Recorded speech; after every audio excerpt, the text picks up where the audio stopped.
All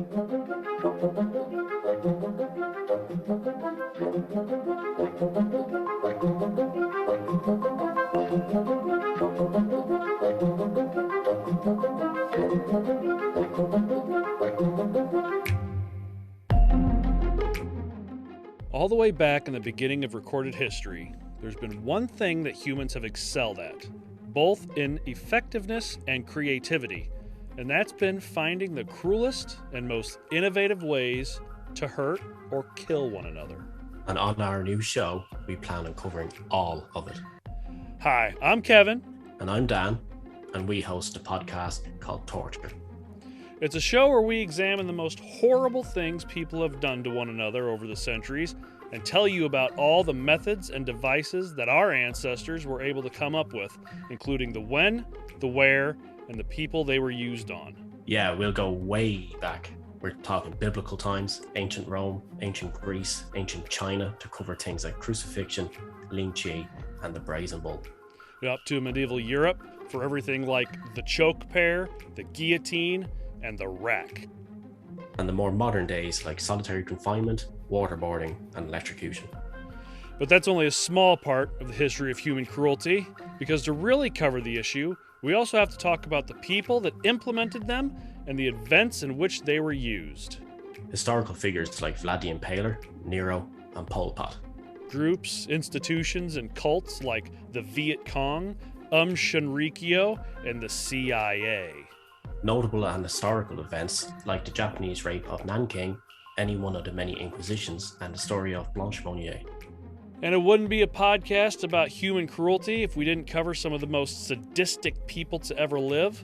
Processed serial killers like H.H. Holmes, Fred and Rosemary West, Robert Bordella, and of course, BTK. But the most important and controversial topic we will cover in depth and to great lengths, the vital discussion and observation of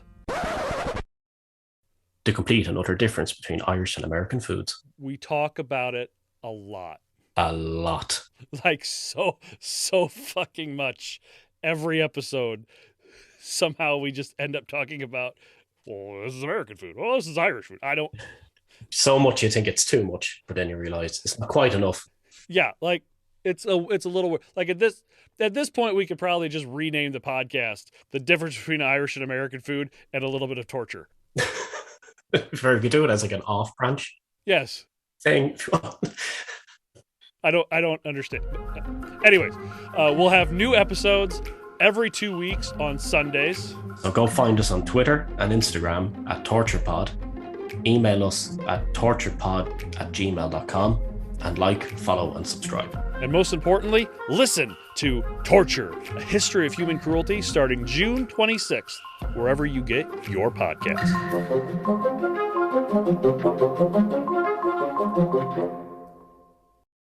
This episode originally aired on November 25th, 2021 on the Unethical Patreon. This week, our boss, Celeste Brown from Unethical Podcast, showed up to give a shit. Go check out Unethical. I'm on that show too. Are you both on the same account? That's weird. Oh, I took Richard's account because his internet works like somebody manually walking the message back and forth. Or at least just as fast. Dicks!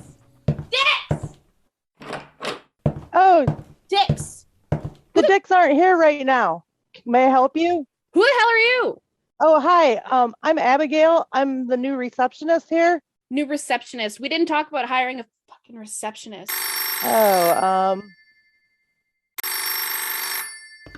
Private Dicks, may I help you? Okay, I was talking to you, but whatever. That's fine. No, Juan, no. I can't talk to you right now. No, we'll have to talk about this when I get out of here. All right, I'll call you then. Yeah, don't call me here no more. Yeah, bye. No, please take another personal call. That'll make me so happy.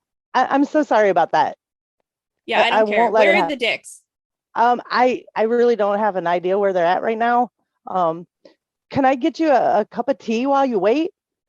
A cup of tea. I don't want a goddamn cup of tea.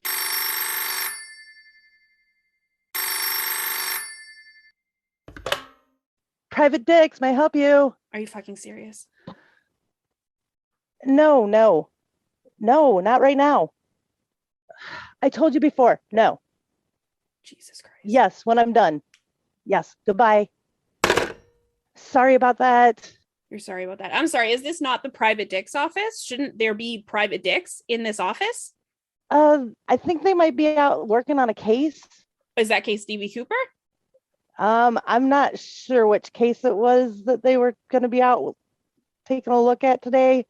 Oh, here's a nice cup of tea for you. Yeah, well, okay. Well, it's not like you're good for anything else, so thanks for the tea. Can you just call me when they're in, please? We have a nice waiting area out there. I'm sure they won't be much longer. You're sure they won't be much longer? Oh, goddamn. Oh, Celeste is here. Fuck. Hey, how's it going, Celeste? Good to see you, buddy. Yeah, real good. Real good to see you. You know what Yeah. else would be good to see? Your work on DB Cooper, because it's been, 8 weeks. Abigail, I told you if Celeste comes just to get her out of this fucking way. Okay, yeah. DB Cooper totally on top of it. The boys are right behind me, so come on into the office. We'll go over it with you. Yeah, okay, cool. Abigail, honey for the tea now. I got some honey. I'll go get it. Celeste, you look a little. Are you okay? Yeah, no, I'm good. I'm good. Yeah, totally. Good. Well, Whew, it's hot in here. see, look at this giant case file I have here. It's we'll turn down the heat a little bit for you, and we'll go over this as soon as the boys get here. They're right behind me. I get it. You have a big case file.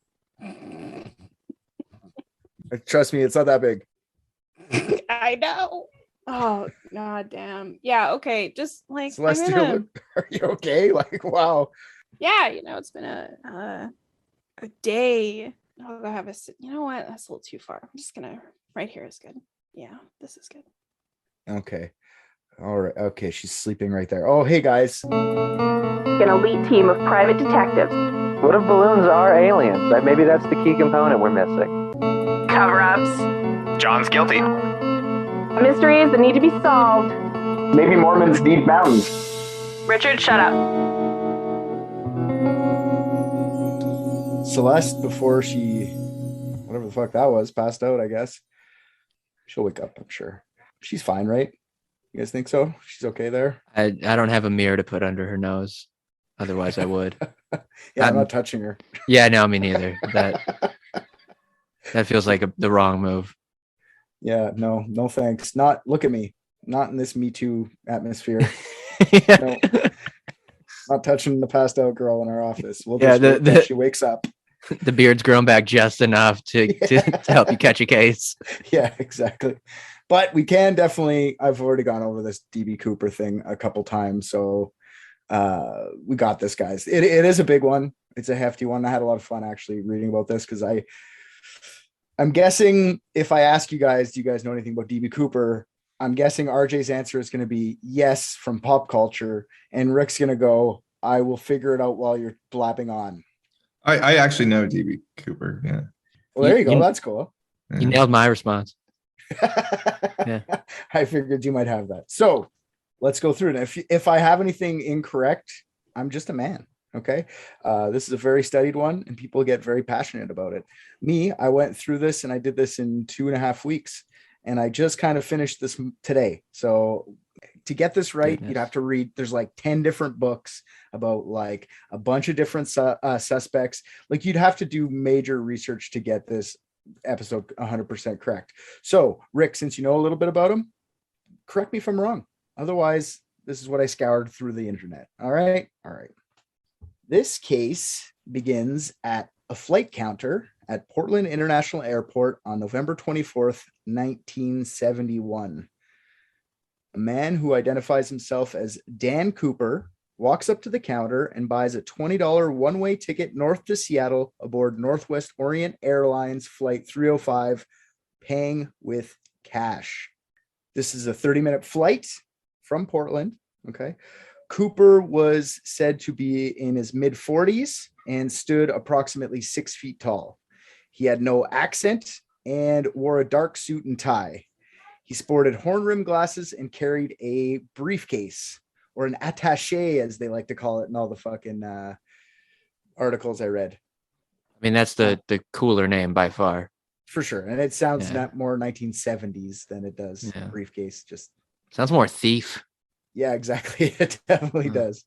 But he was very nondescript, very like we've all seen the famous police composite sketch. I'm sure you've even seen that before, RJ. So he's very just plain Jane white guy, 6 feet tall. Cooper boards the aircraft and takes seat 18C. And some people on the internet will fight you and say it's 18E, the seat. I don't really give a fuck. He was sitting somewhere on the plane. Relax, you fucks. It's true. What a weird hill to die on. No, who cares? People get mad. Exactly. People get mad about anything on the internet. It's crazy. And when he sits down, he orders a bourbon and soda just before departure. He's also smoking like a champ. You could smoke in planes back then, which is fun. The plane had 36 passengers. Pilot, Captain William Scott, who was 51. First Officer Bob Radizak, flight engineer H.E. Anderson, Allison Hancock, the senior flight attendant, and two just lowly flight attendants. I don't know why there's a senior flight attendant, but Tina Mucklow and Florence Schaffner. It departed on time from Portland at approximately 2:30. Soon after takeoff, Cooper hands a note to the flight attendant, Florence Schaffner. Being a flight attendant, Schaffner had been hit on and given notes by many nondescript 40-year-olds in suits. So she just stuffs the note in her pocket. When she passed Cooper back on the way back, he said, you should probably read that note. Cooper also told her before she opens the note that he had a bomb in his suitcase. He opens up the suitcase to reveal numerous wires, 8 red cylindrical sticks stacked 4x4 on top of 4, and a battery. Schaffner reads the note, and according to Schaffner, in perfect block letters written with a felt tip marker, it informed the reader that there was a bomb and he wanted her to sit beside him on the plane. The note was pre-written in his pocket. He pulled it out of his pocket. He didn't write it while he was on the plane. Schaffner immediately showed the note to the other flight attendant, Tina Mucklow. They both rushed the cockpit and informed the pilot that they're being hijacked and this wasn't a joke. Before anything else, though, Cooper asks for the note back. This is why we don't have the exact wording on the note. What we do know for sure was written on the note, that all the people that saw the note, it says, no funny business, which I fucking love. It's like cartoon. It's great. Incredible. Yeah, no funny business, you hear? Once beside Cooper and the note returned, he told Schaffner to write down what he told her. It was a list of demands, and she was to give that to the captain, who in turn would inform air traffic control. He asked for $200,000, which is $1.24 million now money, in $20 bills, 4 parachutes, and a refueling truck ready to fill up the plane when he lands in Seattle. He was very specific with the nomination of bills, and even specified that the serial numbers should not be sequential. Schaffner gets up to show the pilot the note, and Mucklow takes her place beside him. Captain Scott does what Cooper wants and informs air traffic control of his demands. Air traffic control informs the Seattle police instantaneously, who in turn informs the FBI. While discussions are happening with the pilots and the ground crews, the pilots inform the other 35 passengers on board that there's a delay because of a minor mechanical failure. After the encounter, most passengers didn't even know they were being hijacked. During the whole encounter, Cooper was calm, polite, and well-spoken. He seemed to know the local terrain. He recognized certain areas that only be familiar to the locals, like the McCord Air Force Base that they flew over. He's like, ooh, McCord. He's just pointing shit out on his way. Yeah. While Cooper was charming the flight attendants in the back, the president of Northwest Orient, Donald Nyrop, authorizes the payment of the ransom and ordered all employees to fully cooperate with the calm and collected hijacker. As compelling as this like DB Cooper thing is, it's not the only instance of plane hijacking in the United States. The first skyjacking happened in 1931 when Peruvian rebels threatened the pilot of a Ford trimotor craft to fly over Lima so they could drop political leaflets. And sky piracy continued and was alive and well in the 1970s. Between 1968 and 1972, there had been more than 130 American planes hijacked. I'm sorry, my favorite has to be hijacking a plane so that you could drop leaflets over another country. Yeah, it's great. I'm loving that. The resources required to hijack a plane, you could have probably just rented one. Not in 1931. I bet you could just walk up to the plane drunk as a fuck, say I'm flying it, and they go like, have fun, you know? I don't think there was too much regulation going on. Now, fuck, you need to like coordinate special training. And this is why, because they had so many skyjackings back in the day, 130, but in 4 years. Skyjacking was so commonplace that maps of the Caribbean were left in most cockpits, no matter where they were going. That was the destination for all the hijacking? Most of the people would be going to Cuba. They would be trying to get, because Cuba had the embargo on, so they'd try to get over to go see their family and stuff like that. Gotcha. Which I just find it funny that they're like, just don't crash the plane. Here's a map, you know? Yeah. Like, most airlines throughout this time adopted a policy of complying with hijackers. So it wasn't like uncommon for this guy to say, hey, let's comply and give him the $200,000. Up in the sky, they ended up circling the airport for 2 extra hours while authorities below gathered the cash and parachutes. Now, the FBI gathered 100,000 marked $20 bills from various Seattle banks. And Cooper demanded that they weren't marked, but the FBI didn't really mark them. What they did was they made sure they had each serial number start with the letter L. And they also individually photographed every bill with a high speed like recordac machine, which is transferred to microfilm before being used as ransom. So that didn't take them very long at all, which I thought that would take long. They just scanned it all. Basically what we would do now, but with like a fucking photos. 1960s scanning. Yeah, exactly. Click, click, click, click, click. It moves fast. I looked at the machine. It's like they put all the bills here and they just move it fast. It's pretty cool. Even after all that, the money ended up being the easy part. It was the parachutes that were the hardest to obtain. McChord Air Base offered some parachutes, but Cooper refused because he wanted civilian chutes with a ripcord. None of these fancy military ones, okay? He gave them another half an hour to obtain the proper parachutes. They finally got the 4 parachutes from Issaquah Skyport, a local skydiving school, and Earl Cossey, which is a master parachute rigger and parachuting instructor that works from his home. I'm like, okay, what, do you just have a plane? Anyways. He teaches people by jumping off his roof. Yeah. Don't pull it. It's hard to put back in. Yeah. The 4 parachutes are actually just like 2 sets of parachutes. One was like a main parachute and the other was a reserve. The FBI was going to give Cooper dummy parachutes and just to like watch him fall.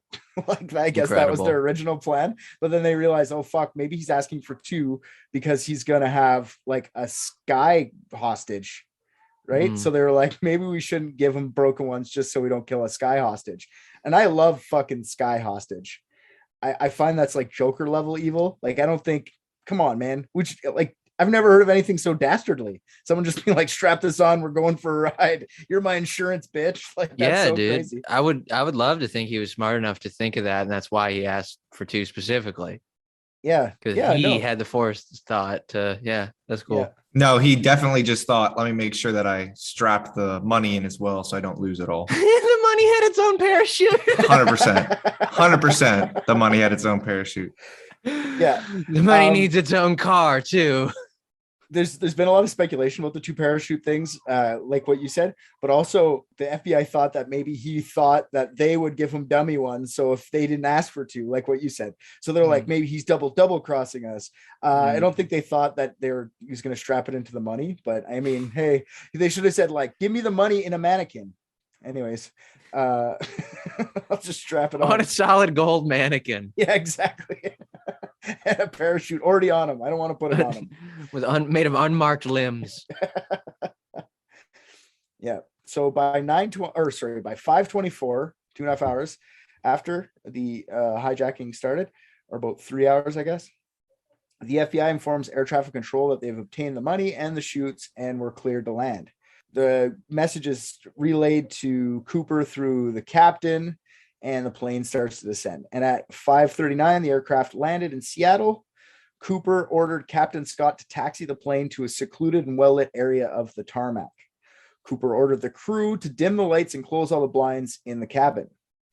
He ordered that no vehicle should approach the plane except for the vehicle that was bringing the parachutes and the money and the refueling truck. And whoever's bringing the cash and chute should come unaccompanied. Northwest Orient's operations manager, Al Lee, drove close to the Boeing and got out of his vehicle and approached the aircraft in his street clothes. to deliver the money in parachutes. He was scared if he was in like his pilot uniform or whatever, his like uniform, they would think he was a cop and shoot him. So he just went in jeans. I don't know. I thought gun, like blow it up, I guess, not shoot him. I shouldn't say shoot him because he didn't have a gun. Mucklaw was tasked by Cooper to get the chutes and money over several trips from Lee while he stayed inside the cabin. So he just sent the flight attendant to grab the shit. Once the delivery was complete, all passengers and Schaffner and senior attendant Hancock were allowed to leave the plane. 35 passengers didn't even know they were being hijacked, like I said.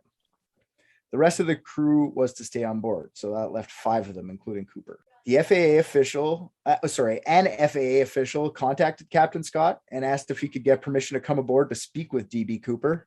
He literally wanted to go on the plane to tell Cooper about the consequences of air piracy. Cooper said, no, I'm good. Stay off the plane, fuckface. Like, I get it. The plane is refueled while Cooper outlined the flight plan to the cockpit crew. Cooper was going to Mexico, or at least that's what he wanted to do. Cooper also demanded that they fly no higher than 10,000 feet at a speed no faster than 150 knots. We're back to fucking knots. Fucking stupid measurement of speed. Was the captain's name Nuts Jizzface McCam? Scott, I guess getting a Scott's like getting a load to the mouth. I don't know. Cooper also demanded that the rear exit door be open and the staircase extended with the landing gear be down the whole ride. Now, when he put that demand out, Northwest officials were like, no, you cannot take off with the rear door being open. It'll be unsafe and people are going to die. Cooper was like, no, it's fine. It'll be safe. But he didn't argue. He said, fine, I'll just deploy it midair. But he did argue for a bit. Like, he was like, I know, it'll be fine. Trust me. Cooper also wanted the cabin not to be pressurized on takeoff because he knew people could breathe normally at 10,000 feet. And if he depressurized while he was up in the air, there'd be a surge of air that would suck him out when he opened the exit door. So keep it depressurized, motherfuckers. Captain Scott informed Cooper that the plane wouldn't be able to make it to Mexico on the amount of fuel that a 727 could carry with all these specifications. So the back door being open, flying at such a slow speed, all that, you're never going to make it to Mexico, man. They would have to refuel somewhere. And they decided that would be the biggest little city in the world, Reno, Nevada. It's almost like Cooper obviously picked this plane because he knew it could do all the things that he wanted to do. He knew enough about planes, right? During the refueling, there was issues because of a vapor lock. Cooper noticed the delay right away and accused the authorities of stalling for time. So he knew enough about planes to know, like, probably shouldn't be vapor locking right now, unless they're a shitty fucking ground crew. The second refueling truck came in and finished the job just after Cooper laid out his route with the cockpit crew. The flight took off again towards Reno at 7:46, so a couple hours after landing, but there was a super huge rainstorm going on. It took off. The FBI tries to pursue them with its F-106 fighters stationed at McCord Air Base. Now, F-106s are amazing at 150 miles per hour or 1,500 miles per hour, but they're very shitty at 150 knots. Now, I needed to know how much 150 knots was in real distance measurement. So that's 172 miles per hour for you guys. So it's not that much different from miles per hour. It's about 120 something. Anyways, it's less in kilometers. So it's just fucking go with one of them. Why would we go with knots? Fuck knots. I should have died with the pirates. Hate knots. Anyways, so authorities co-opted some National Guard T-33 planes to pursue the 727s, much smaller National Guard planes, not the top of the line McCord Air Base shit. Mucklaw was the only person to sit in the cabin with Cooper. And at about 8 p.m., she helped the hijacker open the door that led to the stairs to the back of the aircraft. Noise filled the cabin, and she showed Cooper how to open the rear door and lower the staircase, the aft door. Then Cooper, with his suit, loafers, and some dark sunglasses, told Mucklaw to get into the cockpit with the other crew and stay there. The last thing she said to Cooper before entering the cockpit was, "Will you please just take the bomb with you?" Some terrified fucking people. I'm winning this. I'm winning this entire thing, and I'm just gonna jump out of a plane with a bomb. The fuck? Hell no. That would be fucking incredible if he just like did all of this and then exploded in midair. Or maybe that's what the other parachute was for. Straps into the bomb, pulls it immediately. That's just floating in the air, and he's good to go. Oh, sick. Yeah. Or there was never a bomb, right? I mean, that would be my there guess. could be that. There could be that theory. There's nobody really knows. Wait a minute. It They looked don't like a know bomb. if there was a bomb or not? Exactly. So he jumped with it. I'll tell you in a second. So That's a yes. when she said, yeah, it is a yes. When Spoiler alert, listeners, that's a yes. That's okay. We're almost there. So the last thing she saw before the cockpit door closed was him trying to affix something to his chest. She figures it was either the money or like an extra parachute or something before he closes the door behind him. He pulled out a small knife and he started cutting the lines to one of the parachutes. She noticed that. It was like he was trying to fit all the money, what was left, like the money, he was trying to jam it inside one of the extra parachute bags. Yeah, so there was no like peephole or anything between the cockpit and the cabin. So for the next little bit, they have no clue what Cooper was actually up to. He's probably jerking off at his own success. Yeah, probably. That's what I would do. So yeah, if you're bored by yourself and the open back wing of a 727, you're jerking off. That's the first thing you're doing. Hell yeah, dude! Like this is going so well, and when am I ever gonna get the chance to jizz in the sky again? He's waiting to come Right? before he jumps. All right. Yeah. A few minutes later, the stairs are deployed. They see that happening from the cockpit. Co-pilot Radizak offered Cooper help over the radio, to which Cooper refused. Now that's the last communication they ever had with Cooper. A few minutes after that, there was a big change in air pressure and temperature. It was -7 degrees Celsius. I don't know what that is in it's like 20 or something. It's cold in the cabin area, indicating that the aft door was open. Now at around 8:20, the aircraft's tail section sustained a measurable sudden upward motion, enough for the pilot to have had to adjust. This is when they think he jumped off the plane. They didn't go to check and disobey Cooper, as he had told them to stay in the cockpit, and he said that he had a bomb. So Captain Scott made note of the spot where the dip took place, 25 miles north of Portland, near the Lewis River. That was just when he came. Yeah, exactly. Yeah. And he jumped off later. The whole plane dipped. That's how. The T-33s show up right after DB already jumped, so they're fucking useless. And at 10:15, the plane landed in Reno, Nevada, and that's when Captain Scott finally broke the silence over the intercom. Can we come out? To no response. So they opened the cabin and it was empty. All the money, the briefcase bomb, and a sunglass wearing Cooper and one parachute gone. The only thing left was the second set of parachutes, a clip-on tie that Cooper took off before he jumped, a tie clip, 8 filter-tipped Raleigh cigarette butts, which we'll get that out of the way now. The cigarette butts have been lost to history. They got lost at some point. Nobody knows where they went. And one of the parachutes left on board was open and abandoned with a pink canopy cut from its suspension lines. The clip from the tie would later reveal that it had DNA evidence, and the tie clip had aluminum shards from some sort of machining work on it. The FBI recovered 66 unidentified fingerprints aboard the airliner. Witnesses were interviewed, and there were a series of composite sketches put out. The ground search for Cooper was put off until the next morning due to the inclement weather. Cooper jumped in a rainstorm, that crazy fuck, in a suit and a tie with loafers. All right. I saw reports of the winds being 100 miles per hour winds that night, and it was a thunderstorm, -7. That's crazy. Goddamn. This is one of the reasons the FBI doesn't think that this was an expert diver, just someone who was familiar with parachuting, because no expert diver would ever jump like that in those conditions with that clothing. You would die. I mean, hold on though. Those weren't the only conditions. He'd also just hijacked a fucking plane, and I mean, really didn't have a whole lot of other recourse. But there's no way for them to know for a fact what he was wearing when he jumped out of that plane, because they don't even know, like, the bomb, if it really was a bomb. So for all they know, he had actually like clothing ready to go and That's swapped true. out. And if he's anything like me, when he was jerking off, he completely disrobed. But I mean, well, you ever take a shit in a plane and everything's bouncing around, you get turbulence? You're better off just fully getting naked, because once the whole thing starts to go, you're probably right. But you just want to be able to wipe clean. I want a bidet on a plane would be fun. Anyways, you never know what was in that briefcase. You're right. That could have just been 8 cylinders of fucking jack squat. Underneath was just his jumpsuit. Who the fuck knows, right? Or the flight attendants in on it, and there was never a bomb to begin with, and that was just a change of clothes. That is one of the theories. So No evidence of the parachute or anything was found in the area where they had thought he may have landed between Battleground, Washington, and Orchards, Washington, except in 1978 when a hunter in Washington finds a placard verified to be from the aft stairs of the plane DB had jumped from.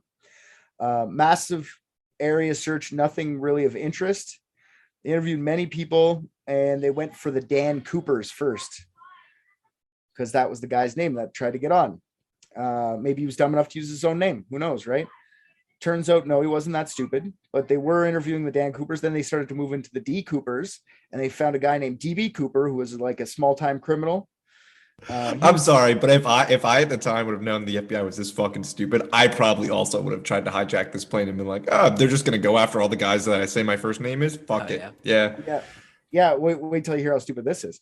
So they went after a guy named DB Cooper. Like I said, he was a small-time criminal, and he was eliminated early as a suspect, but not before the media caught wind of it. So James Long, a reporter from the Journal of Portland, heard the police were interviewing a guy named DB Cooper. So under pressure from his editors, he rushed the name to the DB as being the suspect and not Dan. Okay. And that's how the DB Cooper thing happened. They retracted it later, and DB just stuck. Everyone was like, we know it's Dan. We saw the retraction, but DB sounds cooler. So they just left it as DB, even though it had nothing to do with anything except for the police investigating. Yeah. By the 5th year of the investigation, the FBI had looked into 800 suspects, narrowing it down to a couple dozen. On December 8th, 1971, 2 weeks after the jump, U.S. Attorney General John N. Mitchell releases the serial numbers from the 20s that the FBI had recorded on microfilm. The money was never seen for many years. Most of the money was never seen for lion's share has never been seen ever, except for in 1980. 8-year-old Brian Ingram finds $5,800 of decomposing $20 bills by the edge of the Columbia River, 8 kilometers, 5 miles north of Vancouver, Washington. It would be the only serial numbers they match to the Cooper case ever, which they called it Operation Norjack, which I find fun. So the Operation Norjack case, it's the only money they ever found for the Norjack case. What they ended up doing with this money is the airline got half of the money and Brian got the other half, like the kid, and they only kept $280 for evidence. So they didn't just give it all to the kid. Fuck you. Just an 8-year-old. Give him $5,000. Right. Piece of shit. Just fucking airline. Like I said, they found DNA on the tie. And in the past 20 years, DNA has been used to exclude subjects rather than point a finger at the real jumper. The DNA evidence has never actually convicted anyone. It's never even found anyone that's come close to it. I want to say a couple things about the DNA before we get into it, because a lot of these suspects get discounted because of the DNA. But this is 1971 in a plane when they gathered this. Who knows? They didn't even know DNA was a thing. Who knows how well they're preserving crime scenes, and who knows whose evidence. They could have passed it to like 25 different people. Like, look at the tie, not realizing they could be swapping fucking DNA on the thing. I don't know how well preserved it was. To me, it just seems like a cop-out from 1971 DNA to be like, nope, not that person. Well, yeah, because probably like all like the fucking FBI agents like collecting the evidence like weren't wearing gloves and were like spitting in their hands to slick their hair back. For sure. That's what I mean. Like, who knows what kind of fucking things were happening with this evidence before they realized, hey, DNA is a thing. Because anyways, they got fingerprints and stuff off the tie. The tie made it look like the man was a left-handed person because of the way he put it on, took it off, the way the indents were on the tie. But DNA had preserved in the 71. Maybe, I don't know. I don't know how well it was. You figure though they would have like eliminated everyone that would have touched it, but how could you know? I don't know. I just, the DNA thing for this case is not a buy or sell for me. It's like right in the middle. It could be, it could not be. I don't fucking know. This is the biggest unsolved plane hijacking in U.S. history, and was one, if not the biggest hold ever. On. Yep. Hold on. There was one about 20 years ago that the truth has still yet to come out. So I don't know about plane hijacking. I guess like, sure. We'll say committed by a white man. Okay, committed by a white man. Well, no, even that's not true. Yeah, George you have no Bush was proof. a white man. Yeah. So Okay, so it's the second largest. I'm gonna go with second. That's the. Are we gonna go with that's the private dick's fucking stand? We don't even. Okay, but we don't even know that DB Cooper was white. that's true. That's true. Well, they said he was white. The witnesses and people who bought the ticket from, and everybody. Yeah, but this could have just been Al Qaeda. Okay, this is what. That's, Yeah, that could be the one that Al Qaeda did do, unlike 9/11. There you go. Yeah. Wow, hot take. All right. They stopped investigating this one in 2016. The FBI decided to focus their attention on other cases with higher and more urgent priority. So they released all the evidence to the public, to the ether, and let's just put this to bed for everyone. You know what I mean? Fuck, like, let's just do this. So there's a lot of people. Some of them are really far-fetched. Some of them sound really cool, but there's a lot. So you might want pens or a way to record people's names because there's a lot of fucking people. Up to you guys. I don't really care. I'm going to rip through these. Some of them, like I said, are outrageous. They can be thrown out of the bat right off the bat. But I mean, let's mention them because they were people. So the first one I have here is a guy named Sheridan Peterson. Is a theory that he is DB Cooper. Now, Sheridan Peterson was a Boeing technical editor, and he was also a war veteran. He was a paratrooper. He knew the ins and outs of these planes. He was, like I said, a very experienced skydiver. He was also something called a smoke jumper, which I should have looked up what the fuck a smoke jumper is. I'm assuming it's something to do with fucking diving with not being able to see anywhere. He was said to be experimenting with some sort of homemade bat wings. This guy was reckless in the sky. All right. Everyone noticed it. Not any relation to douchebag extraordinaire Jordan Peterson? I don't think so. Okay. Well, yeah, we'll cross that theory off. Yeah. We can always say Jordan Peterson's the murderer or something too. I'm down. He's like a robot. He's a cyborg. Yeah. The numbers don't show that. Yeah, but people aren't numbers, asshole. Anyways, Peterson, he was about the proper age when the thing happened. So he's about in his 40s, 46, I think he was. And he looked kind of like the composites. Peterson, people knew about his skydiving ways and they would ask him about it often in the media. And he often just would be like, maybe it was me. He would tell the media, like, I don't know, maybe it was me. Who knows? Oh, could be. Yeah, not him. Exactly. Once he was pressed by the FBI, though, as soon as he said that, the FBI was like, oh, yeah, you're the fucking DB Cooper. Let's talk about it. He proved that he was in Nepal during the hijacking. So eliminating him completely. The only reason he was ever thought to be a suspect is because he was probably one of the only people who could have actually done this. And that's the only reason people pointed fingers at him. There was no evidence towards him at all, except for him going like, maybe. So he could do it probably because he was such a crazy skydiver. Not likely, but he does look like the composites too. That's the other thing. He looks like the picture. He's mentioned in like a lot of articles. I wanted to get him out of the way early because I find him. He's cheese. Get him out of here. Okay, next guy. Ted Mayfield.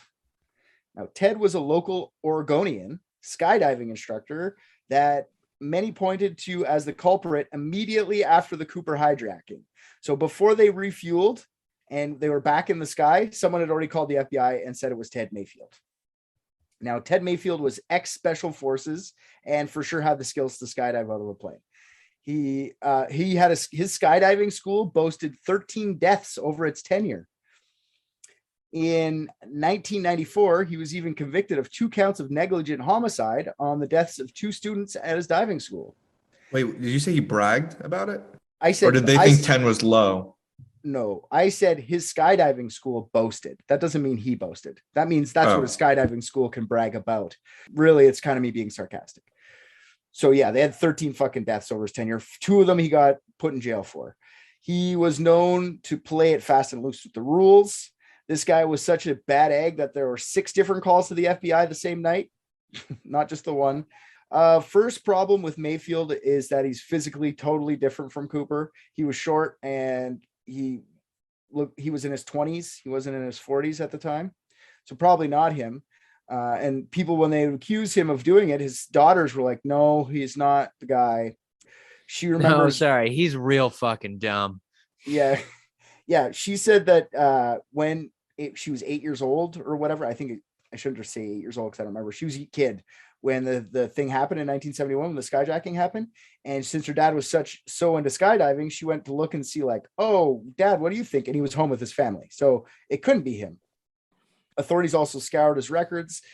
Nothing. Ted was always helpful, according to the FBI agents, when he was looking into the case. They actually went to his place, and that's why people thought he was a suspect, because the FBI went to him to be like, hey, do you know anybody that could do this? Because he had the skydiving school, right? And plus he was kind of a badass.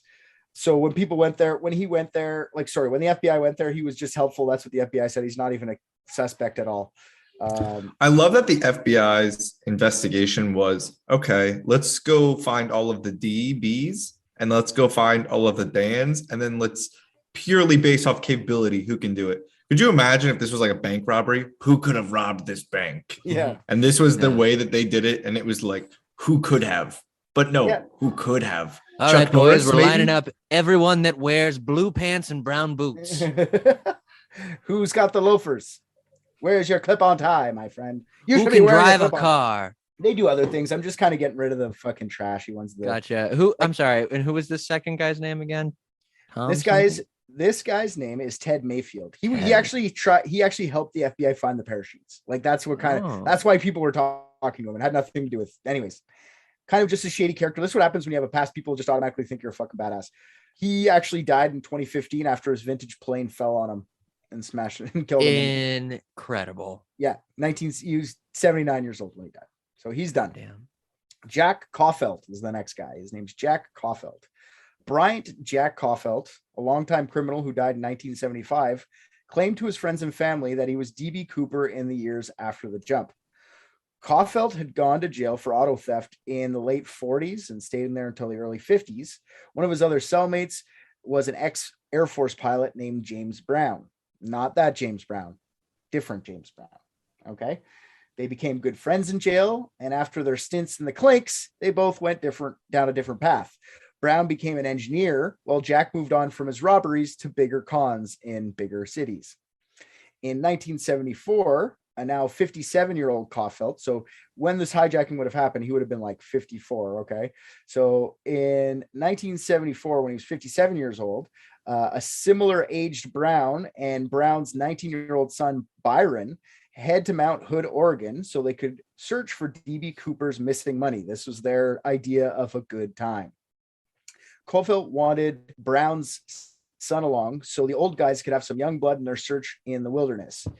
This is where Jack confessed to them that he was D.B. Cooper and they were on a mission to find his money. Caufelt claimed that he had landed on Mount Hood, put the money in a big plastic bag, and cinched it closed with a rope from the reserve parachute he had cut off while still in the plane. While walking, the wind picked up, got him by his parachute, and he dropped the money into the forest below, and he couldn't find it again. On the trip, Brown claims that Caufelt found remnants of the parachute, and then Caufelt burnt it immediately with a magnesium mixture. The three treasure hunters never found the money that weekend they went out, but this doesn't change the fact that Byron wrote a magazine article outlining their adventure. He had researched Caufelt and went back on another occasion in 1977. Byron claimed that Caufelt had a jeep and supplies hidden near the mountain at a local resort. Caufelt claimed that he had an accomplice who lit bales of hay on fire to guide the plane in the proper direction, because Mount Hood isn't close to where they think they went. But they think that he had an accomplice, lit a bunch of bales, and they went, follow those fucking bales. Once he got to the proper place, he jumped out, and then his buddy would have picked him up and brought him to safety. But womp womp, I dropped my money, so I can't really get away with it. So I guess his accomplice wasn't part of the money part, I guess, because he asked his other friend to come out and look for it with him. Byron also claimed that he went back to the town and he like brought a picture of Caufelt and went like, you remember this guy between 1971 and 74 out here searching? And lots of the locals were like, yeah, he's been out here a lot, actually, more than, not a local, but he's out here searching the woods. I don't know. Byron also claims that the $5,000 that little Brian Ingram found was actually tossed out by Caufelt a little bit before because it didn't fit in the bag that he was trying to jump out of the plane with. All right. That's nice. Yeah. Unfortunately, the FBI cleared Jack Caufelt early on. They said it was just another con artist trying to con some more. None of the details lined up according to the official record. Anything he told the FBI was already in the media or just plain far-fetched. Why would you need a plastic bag for the money? You had a fucking parachute you cut the parachute out of. You know what I mean? Mhm. And that's why you took the rope, so you could like make a bindle. Like you couldn't just zip it up in something. Like you had to make like a little hobo bindle. I Also, don't know, why? man. I'm sorry. Why was he stupid enough to be walking with a parachute still on enough so that Exactly. it would blow him backwards? Exactly. All of it's horseshit. But this guy was trying to get his friends to find the money. Like that's what he thought it was. Really, that's my thing. This guy's bullshit, I think. Some of these are more like, let's be honest, they're coming to the good ones. All right. Theory. Kenneth Christensen is DB Cooper. Christensen worked for Northwest Orient as an airplane mechanic. He was also a veteran paratrooper. So this means that he smoked cigarettes and loved bourbon. It doesn't mean that, but he did apparently smoke a lot and drink bourbon. Also, just because he liked bourbon doesn't mean that's why DB Cooper got a bourbon on the plane. Maybe that was the only thing. It's not like they give you like a full bar when you're on a plane. They're like, would you like whiskey or fucking something else? You know what I mean? Like planes don't. Hey, maybe you've never been on a plane in 1971. That's baby. what I was going to say. Maybe 1971 plane had a full array of Just fucking a liquors. haze of smoke and liquor by the gallon. Yeah. I didn't really get into this in the episode, but I'll tell you anyway. There's a part about the flight attendants, and the flight attendants talk about how like once they turned 35, they were supposed to have to retire. Like they had to sign a contract. You're done. Damn. You're supposed to look good. You can't get fat, like shit like that to be a flight attendant. So yeah, but you're probably right. It was like this weird fucking like drunken party up there. Girls, get me some drinks. None of our passengers are going to want to sexually harass you. You're fired. Yeah, exactly. You're too old to be sexually harassed. Get off this plane. Ken was left-handed, just as Cooper was. They know Cooper was a lefty because of the clip-on, like I said. Lyle, Ken's brother, claims that Ken is without a doubt Cooper. I tried to figure out. So wait a minute. Wait, is the idea with the clip-on tie that I cannot, if I'm a righty, I can't use my left hand to clip a tie? Correct. That's illegal. Not that you can't, but you would habitually, without thinking about it, use your left and use your right. It's like how you use your right hand for most things. But no, he's wrong. It's against the law. I'm confused. Wait, did they say that they saw it on him? Yeah, it was on him. So did they find it later, or is it just like? No, yeah, it's left on the plane. It was he took it off when he put on his parachute and stuff. He left that on the plane. But they're reversible. Because the clip, it's just a clip, and you can put it on whatever side you want. So if they just found it, that doesn't make it a left-hand clip-on. I agree with you. It's not a left-handed clip-on, but it's the way the impressions were, like the way you would hold it with your thumb like this. I was thinking about that too. I was like, what if someone put it on for him? That would be reverse. But it'd be like your imprint would be out. So he put it on himself. So would you instinctively just pick up a clip-on with the hand you're not dominant with and put it on? I don't know. But maybe I always put it on while I'm brushing my teeth, and I use my dominant hand, and then that could be it. Or if we go back to him jerking off, he would probably be jerking off with his dominant hand, his right hand, and then having to put his tie on and off with his left. It's just logistically impossible. No, I agree. It doesn't have to be left-handed. And I'm with you on this one. I think the FBI makes way too many assumptions and knocks off way too many suspects for stupid things. They even say at a point, like the FBI says at a point, like, we can't discount these witness testimonies because it's the only thing we really have. And it's like, yeah, you can, because people don't have great memories. Shit gets, especially in like a panic mode, pretend you're one of those like flight attendants. They were probably scared out of their minds. They weren't thinking properly. They weren't remembering everything correctly. There's no way. But the FBI goes, we can't discount this shit. So like, I don't know about the FBI on this one. There's a couple theories to go with the FBI later too. So, okay. So Ken, they think he was left-handed like Cooper was. Okay.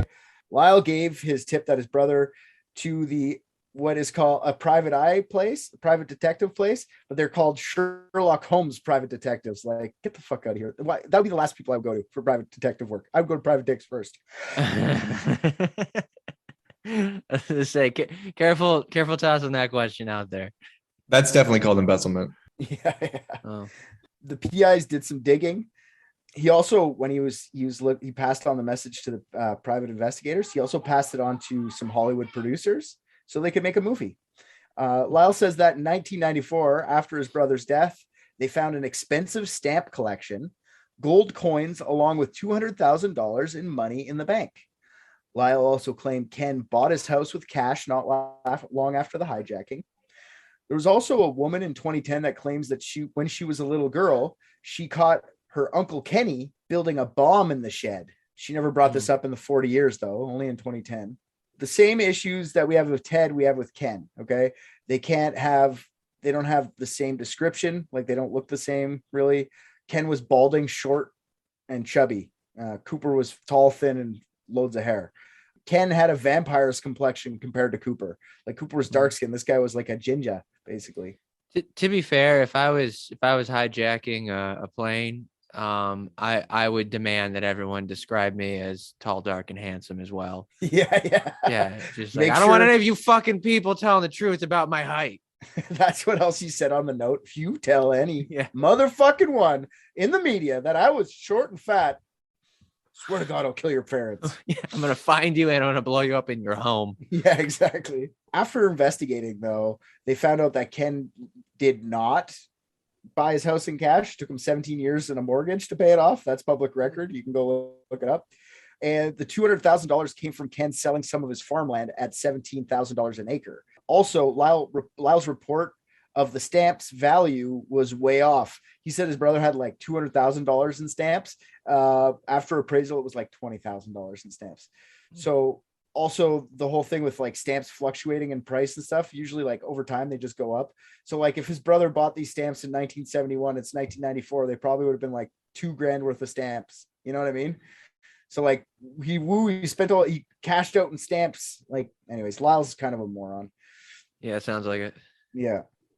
The FBI took him off the prime suspect list for another reason. He was too good at skydiving. That's another thing. They keep saying just people aren't good. People are too good at skydiving. No, thanks. You're off my list. So I find that stupid too. I feel like if you were trying to steal $200,000, you would want to jump out of the plane as an expert anyway. Even if you did look like, fuck, who cares? It's stupid. Listen, your capability has absolutely nothing to do with it. Because as we know, people are fucking crazy or fucking idiots. For sure. You could have never jumped out of a plane. You could have been like, do I need 2 parachutes for this shit? Yeah, for just sure. ask for 2 parachutes and be up there and be like, yeah. And the fucking ego on somebody. So like, you know what I mean? Like, even if you just had like glancing or cursory knowledge of skydiving, you'd probably be like, yeah, I can do it in a storm. Yeah, exactly. Yeah. Give me a couple hours on YouTube. Honestly, I mean, in-flight Wi-Fi nowadays, like easily, I would jump out of that plane. How about that dude who hijacked that fucking plane and was just flying it fine, and he never flew a plane before? Do you remember that? Oh, yeah, the Sky Hero guy. That guy. Kent Chungus did an episode on him on fucking. Oh yeah, listen, that's I don't one of my favorite things ever. Yeah, I played a little bit of Flight Simulator. I feel like if I needed to fly a plane, I could get by. That's literally what that guy said. Yeah, and then he died. Yeah, he killed. He himself. died. He did. Yeah, he just dove it. Yeah. No, but I'm saying in like a worst case scenario, if it was like for some reason pilots just passed out and it was like, who's gonna step up? I'd be like, all right, fuck it. Let's give it a shot, right? Yeah, but you would have the ego for that. You would have the ego to be like, I can fly a plane. No. I don't know. Whoa, I'm not okay. I'm not gonna walk onto the plane while the pilots are still alive and be like, you want me to take over? But if they're both out, if they're out cold, and it's like there's no pilot on the plane, it's like, yeah, fuck it. Okay, I'll step up. He's gonna kill the pilots first because he was contractually obligated to, and then he's gonna. I honestly, so definitely landing the plane is the hardest part. But my goal would be, as long as I can, coast it and get us really low until somebody eventually is talking into my ear who's like is talking me through how to land a plane. That would be my goal. Because if I had to land a plane, I would definitely go down way too fast and probably. Yeah, I forget that guy's name, but yeah, he did exactly what you're talking about. He like talked to the aircraft. He's like, dude, I'm just having a great time up here. You know, but he just hijacked a plane to be an asshole, right? He wasn't suicide. Like, he wanted to commit suicide, but he wanted to have fun at the same time. Yeah. So, but my scenario is like, if I'm on a plane and this happens to me. I get you. I know your scenario. Yeah. You said it. Like, I get you. I'm just saying he did what you said, minus he just took it for fun. You would have to be an emergency situation. You wouldn't jump in. I get there's difference there, but I mean, he just literally talked to the bit like, oh, it's kind of dipping. What do I do? And they're like, oh, do this. He's like, oh, thanks, man. Thanks. And you should fly around. Like, cool. Like, I love him. He's funny too. Fly, Sky King. Fly. See, here's the issue. It's like, how cocky would I get?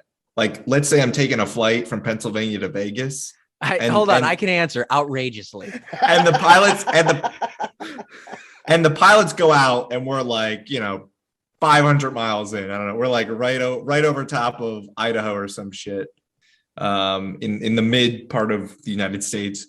And they were telling me like, oh, just land here. There's an airport. I'd be like, yeah, that's kind of inconvenient. I'm doing fine. I think I can make it all the way to Vegas. Yep. That's where I would. You know what? I fully believe that's what you would do. Yeah. If you're going to crash, it might as well be in Vegas. Right. It might as well be at my destination. Yeah. Or I'm turning all the way around and going back home. Like if I got to deal with this, I'm going back home. You're going to die either way. So you might as well smash it into Vegas. That's what I think. You kidding? With his security clearances, they're not going to take him out. Okay, I didn't hijack the plane. I didn't hijack it. Even if you did, it doesn't matter. It's a scenario where the pilot. It's a scenario where the pilots are gone. With you. The number of people you've killed for the U.S. government, you got at least one mulligan. It's zero. Well, until I'm slowly killing myself, so it'll be one. Cool. All right.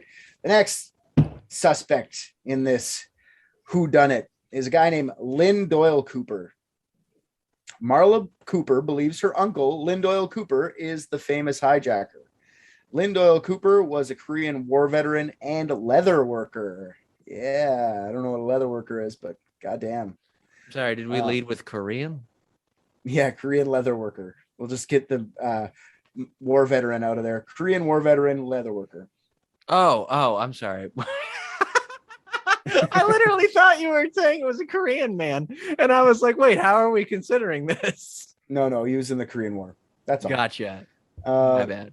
Marla was 8. This is where I got the 8-year-old part mixed up. She was 8 in 1971. And remember, hold on. Sorry, that wasn't to say that a Korean man couldn't pull off the same level of feats. That was just based on the description. Is this some weird backpedaling no one thought of until you just thought of it? Yes, yeah. I just got in my own head about it. It felt racist after the fact. Well, it wasn't. I'm trying to exonerate myself. I thought you were trying to like pin racism on me, and I just fluffed it off. No. I just made it seem like I didn't think a Korean man could do DB Cooper, and I think Koreans are as capable, if not more, than white people at any kind of hijacking. So, DB Kwan, Kim Jong-un, I want to let you know that you do have the capability to fly a rocket. You can do this. Rocket man. We believe in you. I got you, brother. We all believe in you here at Private Dicks. So Marla was 8 in 1971 and remembers her uncle's planning something involving, quote, expensive walkie-talkies. And the night of the hijacking, Lynn Doyle and his brother Dewey Max Cooper went out with the expensive walkie-talkies to go turkey hunting. Marla remembers LD, as he was called by his family, coming home bloodied, claiming to have been in a car accident. She also claims she heard LD and Dewey talking about how their money problems were over because they had just hijacked a plane. Marla went public with this story in 2011, 12 years after her uncle had died. Marla also told the FBI that he got the name Dan Cooper from a character in a 1960s comic book based on the same name. A French comic book, if I believe, if I'm correctly, France. He used to have the comics thumbtacked all over his walls of his garage. Now, there's a lot of problems with this theory. DNA didn't match for one, but I mean that, like I said earlier, I don't really trust the DNA thing. This theory also entirely depends on the memories of an 8-year-old girl. There's just my biggest problem with the whole thing. I think. Wow, you're really not big into believing women, Richard. Nah, children. Mm-hmm. Yeah, I remember when he didn't believe that his daughter correctly described how large a spider was. And then he came back and he was like, oh shit, that was huge. Yeah. That's true. That happened for sure. So I mean, child 1, Richard 0. I don't know. But I mean, like, she was 20 years old. I don't know, man, or whatever, she's 24 or something like that. But maybe she was sure, maybe. But I don't believe it. I think she was in her 40s actually, because she was 8 in 2011 or in 20. So she would have been 38. I don't know. I think she's just looking for payout, man. The story doesn't make sense to the FBI or anybody else except for her, who remembers a guy going on a turkey hunt. Like, the family says they were on a turkey hunt. I don't know. But she definitely got the headlines for it. Lots of people reported on it, and it's all over the internet. So there he is. Now he's a suspect. Lynn Doyle Cooper. All right. Hey, she's awake. Oh, no. She just woke up. We decided we were going to let you, like, sleep that one off. With this Me Too landscape, none of us were touching you. You know, we're not touching the passed out girl. Just let her pass out on the floor.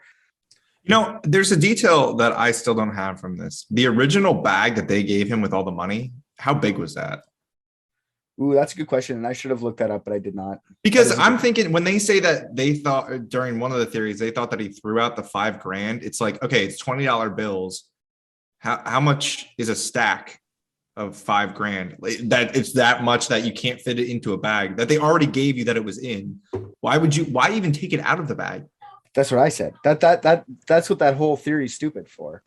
Because like, why would you take it out? Like, he cut open a fucking parachute for what reason? The only reason they could think of is to stuff the money all in the parachute. Maybe just the parachute, that the reserve chute just didn't fit all the money perfectly, right? Because nobody can really understand why he cut open the parachute. It was just open, cut out on the thing. So I don't know. Maybe the $200,000 just didn't fit. But maybe he was naked, actually, and he was using the parachute to cover his shame. Yeah. You know what? I don't think this guy is shame. He jerks off in the back of the planes by himself. He was by himself. Shameless. So that's he had to clear out the entire plane to finish. That's true. I have a feeling he was a little shameful. That's true. Yeah. All right, Celeste, it's really awkward you walking in on this part right now. So why? I'd respectfully disagree. Yeah, I don't think it is. I meant just awkward. She doesn't know what's going on. Not awkward. I'll talk about jerking off in front of Celeste any day. It doesn't matter. Done that plenty of times. Done that plenty of times. Been there, done that. You went from it was okay to when am I okay? There's never been an okay. It's just whatever comes out of my mouth. Yeah, so we're just outlining suspects, and I don't know how much you know about this case there, Celeste. You must know what happened, right?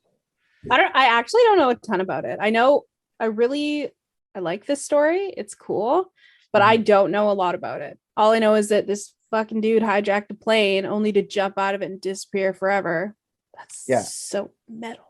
Now, I got a question for you. What do you know about, like, maybe you don't know much. I don't know. Do you think they would have kept evidence really well back in 1971 for DNA purposes now? Like, do you think they would have thought about, like, obviously they didn't think about DNA. Do you think they would have thought of, like, don't touch everything and everybody don't touch everything? Because I don't think that. I think they just would have been like, look at this tie. What do you think, Johnny? And they would have passed it around the room. I don't know. A lot of cases now, though, are being solved with DNA evidence from the 70s, but I'm talking like murders, right? I think if it's not like a murder, it's just a little fleck on a fucking tie. That could be anybody, right? I don't know, man. I feel like 1970s, like cops that are there, like investigating like a robbery. They're showing up, like spitting tobacco chew on the ground, fucking like. Yeah, and let's not forget this is an airplane to begin with. Okay, even now the cleanliness on airplanes is questionable. All right, that thing was a disgusting cesspool of filth. I'm just wondering, like, when you think about, I mean, the DNA in this one, they lost a cigarette butt, so that was just stupid. Because that was the one that was probably the key indicator if you're gonna look at DNA. They should have known DNA was going to be invented. I think DNA. Well, I think DNA was discovered prior. I think it just wasn't used in a criminal aspect until like the 80s, right? 84 or something like that. But what I don't understand is, like, they didn't have the cigarettes, which would have been like, there's no reason anyone else would have put their mouth on one of the cigarettes, or like they didn't have that, but they had this tie clip. And I guarantee you that every single person in the FBI was like, oh, let me look at that. And they were like, hold on though, because I have met many people that put their mouths on already smoked cigarette butts. All of them are broke ass fucking comedians who are like, ooh, that's a little less than half, and then they smoke that shit from the ground. So maybe that's where they all went. No, but that's where they all went. None of your friends that are comedians are getting on planes. It's not happening. So but I don't think germs were invented in the 70s either. Well, the real problem is that they let this Sherlock Holmes investigation get involved, and these motherfuckers think they know everything about every brand of cigarettes, so they need to try and smoke them to see if they can figure out what the brand was. Agreed. They're just eating them. I feel like Rick's talking from experience. That was a Sherlock Holmes reference for anybody that for earlier. Sherlock Holmes. Yeah. Okay, so we're going through people right now. William Bill Gossett had a crazy life, but on his deathbed in 2003, he confessed to his kids that he actually was DB Cooper. When he was a kid, his father was in the Navy, stationed at Pearl Harbor, and at the age of 16, he watched the Japanese bomb Pearl Harbor. He was a member of the Air Force, Marines, and Army, and saw battle in Korea and Vietnam. He was a skilled survivalist and combat parachutist who had hundreds of high-altitude night jumps under his belt.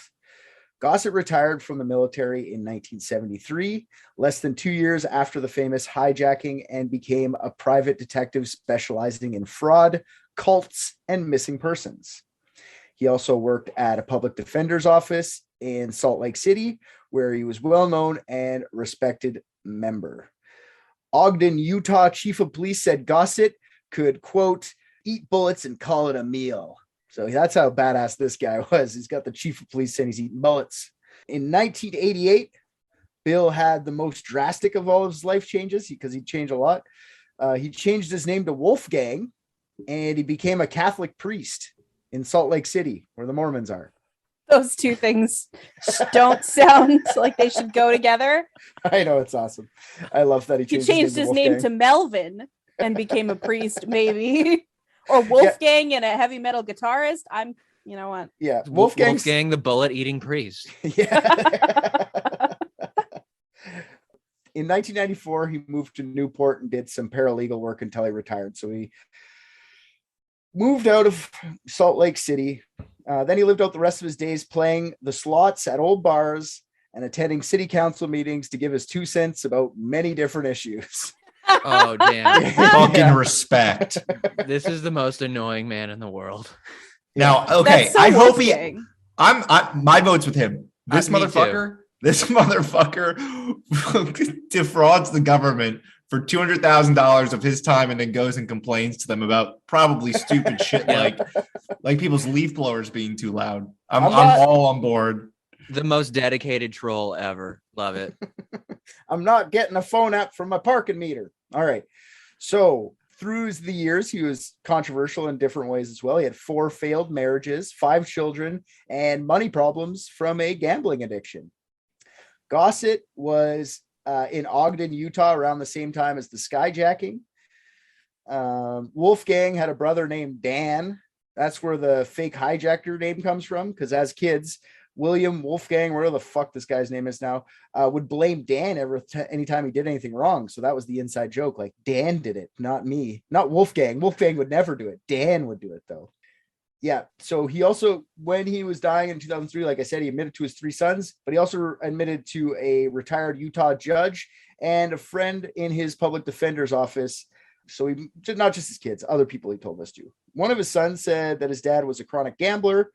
But in 1971, he remembers this for some reason. In 1971, he had wads of cash just before Christmas. Drives me crazy. These people, like, after the fact, just coming in being like, no, I remember 1971. I can't even remember 2006. Like, you know what I mean? Someone was like, this happened in 2006. And be like, I don't fucking know. It's 15 years ago. What do you want from me? Yeah, but that would have been the best Christmas ever. You'd remember. I guess so. If their dad was always chronically, like, poor, and then one year had shit. 1971, I finally got Plinko, or whatever the fuck. Yeah, but that's just called, winning once. I mean, a gambler who doesn't have money all the time and then 1 year out of 15 does, that's gambling.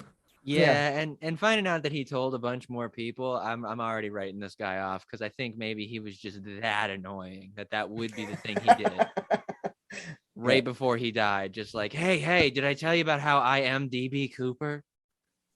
Please give me attention before I pass from this mortal coil. Yeah, he does seem to want everybody to pay attention to him, right? Who goes to city council meetings for any other reason than to want people to pay attention to you? Absolute attention horse. Yeah. So, and to get the leaf blowers banned. Yeah, no, not on my lawn. Galen Cook, an attorney from the U.S., and he's considered the nation's leading DB Cooper investigator, believes that Wolfgang is Cooper. Cook claims that, there's going to be some letters that come up later. I'm not going to mention through here because I don't believe it's him. But Cook claims that the 4 letters sent to various media outlets right after the hijacking from a supposed DB Cooper are linked to Gossett. I don't really know how, because I've read past this and I don't get it. It doesn't make sense that it would that would connect to him, just because he said, like, the notes say, like, one of them's like, just leaving Vancouver. Thanks for the hospitality, DB Cooper. I was in a rut. That's what one of them says. Like, I was in a rut. Thanks for all the money, guys. Thanks for the hospitality. It doesn't connect to anyone. It just seems like taunting police. Anyways, but he believes it. Gossip's kids also believe that it was their father, but he gambled all the money away. If this were true, at least some of the money would have surfaced over the years, just going back into circulation. They had all the serial numbers. Because casinos are always on top of their taxes. It's not on top of your taxes. How do you get your money from your thing into like a bank? Where does it go? Does it just sit in a vault? It's got to make its way. If you're gambling it, that's like the number one way to launder money. Okay, what happens with laundered money? Okay, but because the casino's getting the money. Casinos just sit on money all the time. Casinos are the number one place to launder money. Yeah. I get it. So they just sit. They just have money in a vault somewhere, never to be used again, or they don't eventually put it back into circulation. But here's what happens though. Casinos will sometimes get money that is counterfeit or illegal or whatever, and they will try and backtrace it. But if it's washed in the way where they can't figure out who it is, it's just called a loss. And they just get rid of it. What they're not going to do is make a big deal out of it because they don't want to draw attention to themselves and lose their gambling license. So it would just become a loss. They would. Okay. Yes. This isn't fraudulent money at all. This is real money that the FBI knows the serial codes for. Don't you think if this went to the casino, and I'm just making some jumps here, maybe I'm wrong, but you would know because the FBI released all these serial numbers. You don't think every casino would be looking for these numbers so they can be the ones to be like, I found the money. This is not a bad thing. No. This isn't going to hurt them. No, how is this going to hurt them? This is going to benefit them. Oh no, it could only hurt them, dude. The whole thing about American taxes and stuff is that if you have anything whatsoever to get the IRS's attention, you're fucked. I mean, like my last landlord, everything's in cash. He runs a franchised hotel, and he 9 times out of 10 prefers to do cash rooms, even though it's horribly fraudulent. He does all cash because if you're operating cash in the U.S., you're just completely clean. I don't know what it's like in Canada, but when you guys pay for something, like you just go to a pizza shop or I don't know, something else, and you pay with higher than a 20, do they hit it with a marker? Do they run it under a scanner? Do they check to see if it's real in any way? No.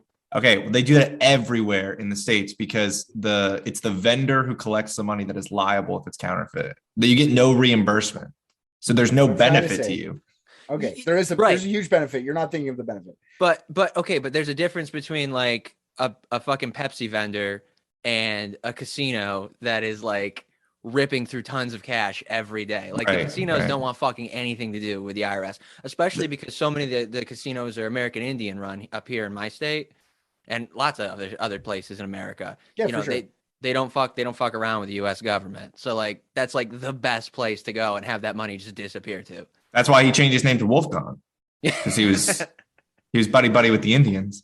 I don't know. I feel like that's what he changed his name to. He actually did.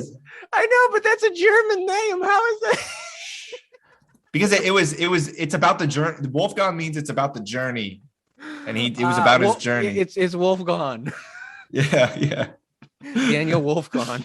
His wolf went straight to the casino and lost all of the money he won. It's Wolfgang. Why is it Wolfgang? Because he always said Wolfgang. It was an Indian name. I was just yes-anding. Yeah. No, it is. I understand what you were doing. Wolfgang is Wolfgang. That's how you pronounce it in German. Is this like Wolfgang. A potato kind of situation? No, it's the actual name. I'll trust the world traveler on this. Okay. The vampire has been around for 3,000 years. I used to speak German. When he lived in Germany as a vampire. In a castle. Yeah, 400 years ago. The dialect's changed ever since Hitler. It's been downhill. Anyway, so they think he gambled it away. Sure. Gossett claimed the reason they never found any evidence is because they were looking in the wrong state. Wolfgang, or Bill, like I said, whatever the fuck's name is, said he parachuted close to his Air Force base because he was still working there and walked back to his landing spot. This operation took him 3 days total. If you look at the pictures, he kind of looks like the guy. He was the right height, proper training. Even though the FBI, like I said, they don't think he would have been a good parachutist. The FBI thinks that they would be not an expert. I just think that's wrong. He definitely probably would have been an expert, I think. Gossett would have been the person to pull it off. The sketch, like I said, looks like him. Unfortunately, he was eliminated again by the fucking DNA, which I don't believe the DNA could eliminate anybody on this. It bugs me. Anyways, maybe it's a random DNA that they got. Like, I don't know how much you could get from a tie. I don't know if they eliminated everyone on scene, but I feel like you shouldn't be eliminating people with DNA from 25 years ago, especially when you get good DNA, like figuring out how to like use DNA later versus just Didn't eliminating he confess this like on his deathbed? Bunch of people did. He's not the first one, but yes, he definitely did. But so you're telling me that this fucking old ancient dude is on his deathbed, all right? And he goes, "Oh, by the way, kids, I'm DB Cooper. Yeah. Not that I have anything to leave you." Like, but and then the fucking FBI swoops in and takes his fucking DNA and shit. I'm like, no way, man. He just wanted some like last minute fondling from the pretty nurse. For sure. Hell yeah. For sure. Does being DB Cooper give you that? Well, I think Gotta get I'll DNA write up- somehow. I'll write up my death statement right now. yeah, that's part of the class to an RN. They're like, okay, 102, nursing 102. If a patient confesses to being DB Cooper, you have to touch their penis. It's just in the bylaws of being a nurse. Yeah. Yeah. They were so embarrassed they had to hijack a plane to finish. You can make them finish. Okay, I do like Gossett, whatever, Wolfgang as a person. I find he's one of the most compelling out of all of them. I don't like the DNA thing. It bugs me. So that's the end for Gossett. Next guy's name is Robert W. Rackstraw. Now, Robert Rackstraw started his military career in the National Guard and eventually moved into the regular army and achieving the rank of first lieutenant. During this time, he received paratrooper training and explosives training. He was a helicopter pilot in Vietnam. Even though these accolades make him sound like a prim and proper military man, Robert had a dark past. He was considered a rule breaker by all of his superior officers. He was a con artist and he was a thief. While on base, he often stole his commander's Jeep for joyriding at night. Army Captain Gary Moselle wrote of Bob, quote, "Nothing was too audacious for Bob. One time while flying, he reported he'd found and machine gunned an elephant. Disgusting. He was that kind of guy. So in Vietnam, he just tore down an elephant for fun." During the 70s, Rackstraw gained over 30 criminal titles, from check forger to car thief to explosives merchant to violent sociopath. Bob came to the attention as a perhaps suspect in the hijacking when he was arrested in Iran and deported to the U.S. to face explosive possession and check forging charges. Wait, what year was this that he was in Iran? 19. Do you do this with everything you think you pronounce it like that? Is this No, but I'm sorry. What year in the country that you said? 1978. Interesting. Okay. Later in 78, Rackstraw was held for identity theft in Stockton, California.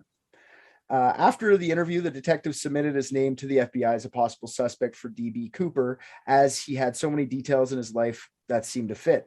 Investigators noticed the resemblance between him and Cooper and just put two and two together. Local papers ran this story, so they tell the FBI, and I guess some of the cops were just talking to the whomever. So local papers run the story, and 3 days after its publication, the Rackstraw offered up his own jailhouse interview. The Record, the local paper, wrote that Bob, quote, identifies with the spirit of DB Cooper, a person, he says, had challenged the legal system and beat it. In his next quote, he continued in the first person saying that, "I think I stand for America, the American people. I really do." So he like went from like, I like this DB Cooper guy who like sticks it to the government. I stand for the American people. It's like, whoa, you changed tenses there, buddy. Is the spirit of DB Cooper Wolfgang? Does it all loop back? Oh, it was like a Vision Quest thing. Yes, always Cool. was. Peyote Quest. Nice. Peyote. Sorry, I don't know how to pronounce that properly. It's probably Peyote. Iran. What did you say for Iran? How did you say that one again? Iran. Iran. And you need Iran. How many times have you had to kill Ihani's kids? I'm not trying to correct you. I'm just, when you say it your way, when I say it, and you just get offended that I'm saying it differently. It's not that I'm offended. It's just weird. I've never heard anyone say that before. Just you. So he was introduced to parachuting by his uncle while he was in his teens. His uncle's name was Ed Cooper. So that's where they think he got the Cooper last name from. My uncle, Ed. In 1979, Bob had 2 jailhouse television interviews. The first reporter asked Bob, "Do you think it's legit that you could be one of the Cooper suspects?" To which Bob replied, "Oh, yes. If I was an investigator, definitely so. I wouldn't discount myself or a person like myself. I think he's just having fun, this guy, honestly, just fucking with the media. In 2018, a year before his death, a reporter called Rackstraw to try and see if he was telling, like, if after all these years he's going to recant or if he's just going to keep saying that he's Cooper.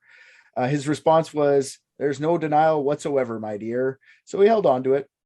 Now, if you look at the composite of Cooper in the 1970 photo of Rackstraw, they look like the closest out of all of them, I think. I think this guy's like the closest looking. Maybe not, though. Thomas Colbert. I don't know how we're going to say it. I don't know how you're going to say it, Rick, but I'm going to say it like that. Colbert, okay? Thomas Colbert, author of the Cooper investigative book, says that in 2015, a photo of Rackstraw was brought to one of Cooper's witnesses to verify whether it was him or not. Out of the 6 people in the photo lineup, the witness picked Rackstraw without hesitation. Colbert was so convinced of Rackstraw being Cooper that he put together a team of 40 people to investigate for like a national, why can't I fucking, anyways, one of the TV channels, the fucking Exploration, Jesus Christ, I didn't write it down because I was like, I'll remember that. I'm an idiot. Okay. They found many circumstantial pieces of evidence. This team of 40.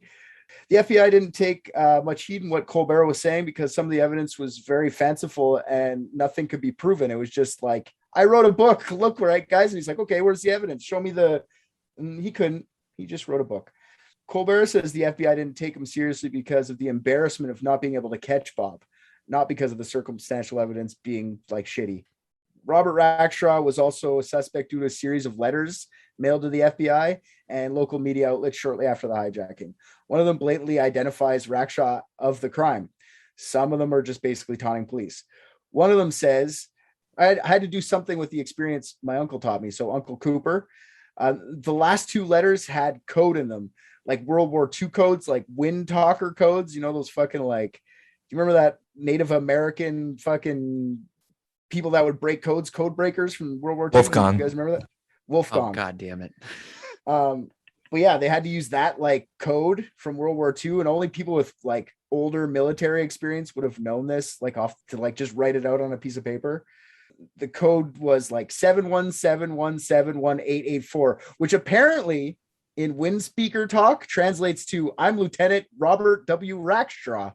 But the FBI cleared Rackstraw as a suspect because he was only 28. He wasn't old enough. He wasn't in his mid 40s.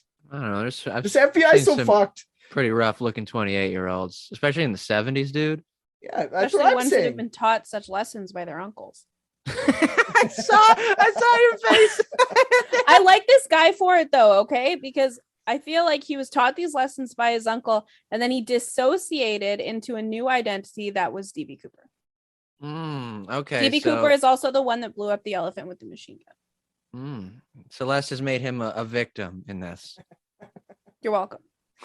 Continue. Yeah, Rackstraw. Honestly, I like Rackstraw as well. I think he looks pretty good for like the composites. I believe the composites because it was made from like a bunch of people, so I feel like he looks kind of like that. But I don't believe the height. People can't, like, if you're sitting down most of the time, you see them get up. Like if I'm sitting down and I see someone stand up, I'm like, I don't know, 6 feet, I guess. Like you don't know for a fact how tall people are. You'd have to like stand beside them. You're in a plane, so the height thing I don't, and the DNA thing is out the fucking window for me too, but whatever. I feel like it'd be way easier to tell how tall someone is in a plane though, because a plane is Agreed. like a very finite space. Yeah, if you have like a reference point. Who was the one that was calling it? Was it one? Did you say was the flight attendant? There was a bunch of people that said he was like between like 5'10" to 6'1", like 6 feet is where I feel like you have the upper 6'9". You have the upper reference of the plane, like how tall were planes back in 1970? Yeah, I know, but when you're sitting there, like I don't do this. Okay, if I'm on a plane or something, I'm like, I wonder how tall that guy is. I'm like, reading a magazine, doing shit. I'm not paying attention to how tall they are. If I sat there and like investigated their heights and stuff, maybe I could do that. But I'm not. Yeah, unless that motherfucker's sitting behind you and it's like, or in front of you, or and if he's fucking like hijacking the plane. Nobody knew. Nobody knew Celeste. The only one that knew. Very good point. The only one that knew was I can't get my chair back. You broke your chair. Good for you. Yeah, the people getting off the plane, Celeste, didn't even know that they're being hijacked. Someone knew. It's only the 2 flight attendants in the cockpit. How tall did they say he was? Exactly. I trust them. Yeah, no, for sure. I'm just saying, like, I do not trust them, for the record. I don't trust anyone. Don't even trust yourself. Trust no one. All right. Investigation. We're not here to trust anybody. We're not the fucking FBI, all right? People who are not named Dan, look Okay, out. well, some of us aren't. Okay, so he was cleared by the FBI because he wasn't old enough. All right. Although the one witness went straight to Rackstraw as a suspect in the photo lineup, other witnesses say that the resemblance in the composite is only, it's not real life. When they looked at the picture, they're like, nah, it's not him. So it was only one person that went, yes. They say 6 people did, but I mean, other people did the same thing and they said no. DNA didn't match. Also, it was never actually proven that any of these letters were actually written by DB Cooper. They came after the thing and nothing was evidence in there that was not already known to the public. So could not even just be him. He might have written a letter, but not even been him anyway. But anyways, so that's Rackstraw. I like Rackstraw. I find he's a heavy hitter in this entire thing. All right. Next one is Robert Richard Lepsey. This one's just sad, I think. Robert Richard Lepsey was a grocery store manager, husband, and father of 4 in Grayling, Michigan. He disappeared in 1969 on his lunch break, never to be seen again. His car was found abandoned at the airport parking lot with the keys in it. A half pack of cigarettes on the dash. When the hijacking happened, his 4 kids were glued to the screen of the television. Once the composites went public, they all thought it looked like their father. Much of the other stuff that links Lepsey to DB is all circumstantial, like wearing the hijacker wearing loafers. They said my dad's favorite shoes were loafers, and he looks like that picture. It must be my dad, and he had no accent like the thing. So, yeah, but as someone with an absent father, that's kind of the best way to go about it. You want to believe that they did some really cool shit and not just crack. So, RJ, are we adding a new theory that your dad is DB Cooper? Is that what we're doing right now? That would be fucking sick. But my father can't even buckle down long enough to stop stealing credit cards. So, and he's not even good at that. So I can't honestly believe that a plane hijacking was in the cards for him. Okay. All right. Is your dad 6 feet tall? About. Yeah. Can we get a DNA swab? Does he like loafers? Does he like loafers? I haven't had words with the man in over a decade. I don't think a good lead-in would be, hey, can I have some of your spit? No, just take one of his cigarette butts. Just contribute a little bit of yours to 23andMe and you should be good. Oh, that's a good idea. Yeah. They're doing a lot of that these days. All right. I just think this one's a bunch of sad kids wanting their dad to be DB Cooper. That's what I think this one's kind of sad. What I'm vibing. Yeah. Never jumped out of a plane in his life, apparently. Never had any explosives training, nothing. Just bet it's probably him, though. Sorry, kids. Your dad just ran away one day. That's all. Just tell it like it is. Therapy. Yeah. This next one is a fun one. I don't even know why they added this guy to the list, but he's here. His name's John List. I don't know if Celeste ever heard of him. He's a true crime guy. Have you ever heard of this guy before? John List? John List, yeah. Anyways, Maybe. John List, he's a family annihilator that killed his wife, mother, Oh, and yeah, 3 I know children. that guy. No. Yeah. November 9th, I mentioned the 1971. murder part first. Oh, yeah. Yeah, family annihilators, they make an impression. They definitely do. From there, from November 9th, 1971, so this is a couple weeks before the hijacking. So from there, he vanished and wasn't caught for his crime until 18 years later in 1989. The reasoning authorities put him in the list of suspects is that he was on the lam and had nothing to lose. That's the only reason. He does kind of look like the composite, I guess. That's about it, though. When he murdered his family, he had already taken $200,000 from his mother's bank account. And when he got caught in 89, he admitted to killing his family, but denied being Cooper. So why would you lie about being Cooper and just not lie about killing your entire family? I don't know. I don't think he had anything to lose at that point. Maybe he just had a really misconstrued sense of morals and he thought DB Cooper was the worst of the two. And my wife deserved to die. Those little kids, fuck, they were annoying. I would never do something as horrible as hijack a plane. Yeah. Kill my whole family? Oh, yeah, I did that shit. Yeah. Other guy. What was the other guy's name? The guy before this guy? This one's Lepsey. Yeah. It was Lepsey and then this guy? Okay. Probably, yeah, yeah. Lepsey's kids. Doesn't seem so bad now, does it? Yeah, exactly. That's a good joke. Yeah. At least your dad just left and he didn't just murder you and steal all your money. Even worse. Yeah. Well, there's still time. I think honestly, maybe I'll come back and show up.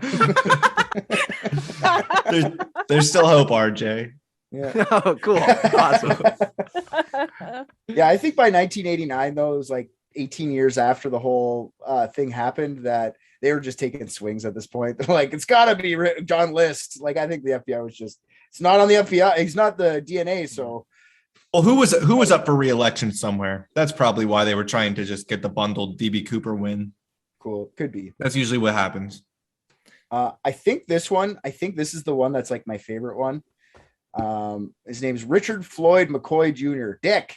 Another dick. I was gonna say, is it boys. because he's another dick? He's a dick. Yeah, dicks. He was a Vietnam veteran. He served Good two Lord, that's tours. a lot of names too.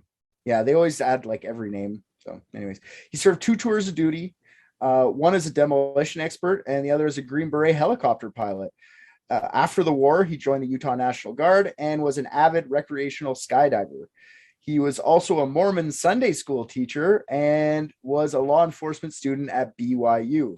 He wanted to become. What is with this weird like cop and also priest shit that goes on in Utah? Wasn't fucking Howard. Wolfgang also a private dick Yeah, he was a and private detective. fucking Yeah, priest? What is for going sure. on? yeah. As soon as you hear Utah, though, you automatically think Mormon. But Is this about having friends in high places so that you can diddle children and just like, Mhm. play golf your way out of it? It always is. just golf your way? I didn't Yeah. touch him. I'm playing golf. And that friend in high places, DB Cooper, high up on the plane. Oh, That wasn't a 10,000 bomb in that bag. It was a child. But this guy here, on April 7th, 1972, about 6 months after the Cooper hijacking, he basically pulled off the same scam as Cooper. He bought a ticket using the name John Johnson to a Boeing 727 with aft stairs. Once in the airplane, he passed notes to the stewardesses claiming that they were being hijacked, demanded $500,000 this time, and 4 parachutes. He had a novelty grenade and an empty pistol. He did escape mid-flight with all the money. He was captured 2 days after the hijacking. McCoy was hitchhiking the night of the hijacking with his flight suit and a duffel bag. He had told the motorist who picked him up how easy it would be to get away with such a heist.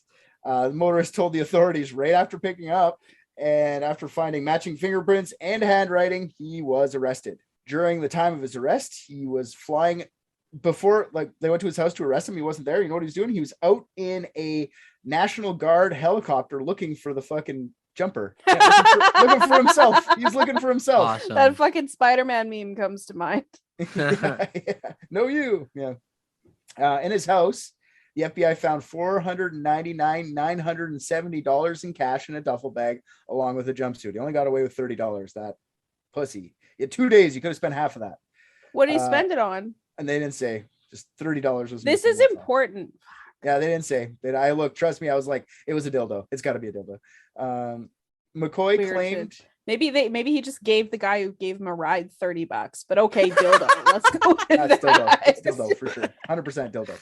McCoy claimed his innocence for the hijacking, but was convicted for his hijacking. That they proved that he did it, and he got 45-year sentence for that. Damn. Because of 45 years is crazy. It's pretty long. But they were throwing the book at him just because DB Cooper just happened. They were like, no more of this shit. All right. Because of the similarities to the Cooper hijacking, he was questioned for this as well. McCoy never confirmed or denied that he was in fact Cooper. The composite definitely looks like him.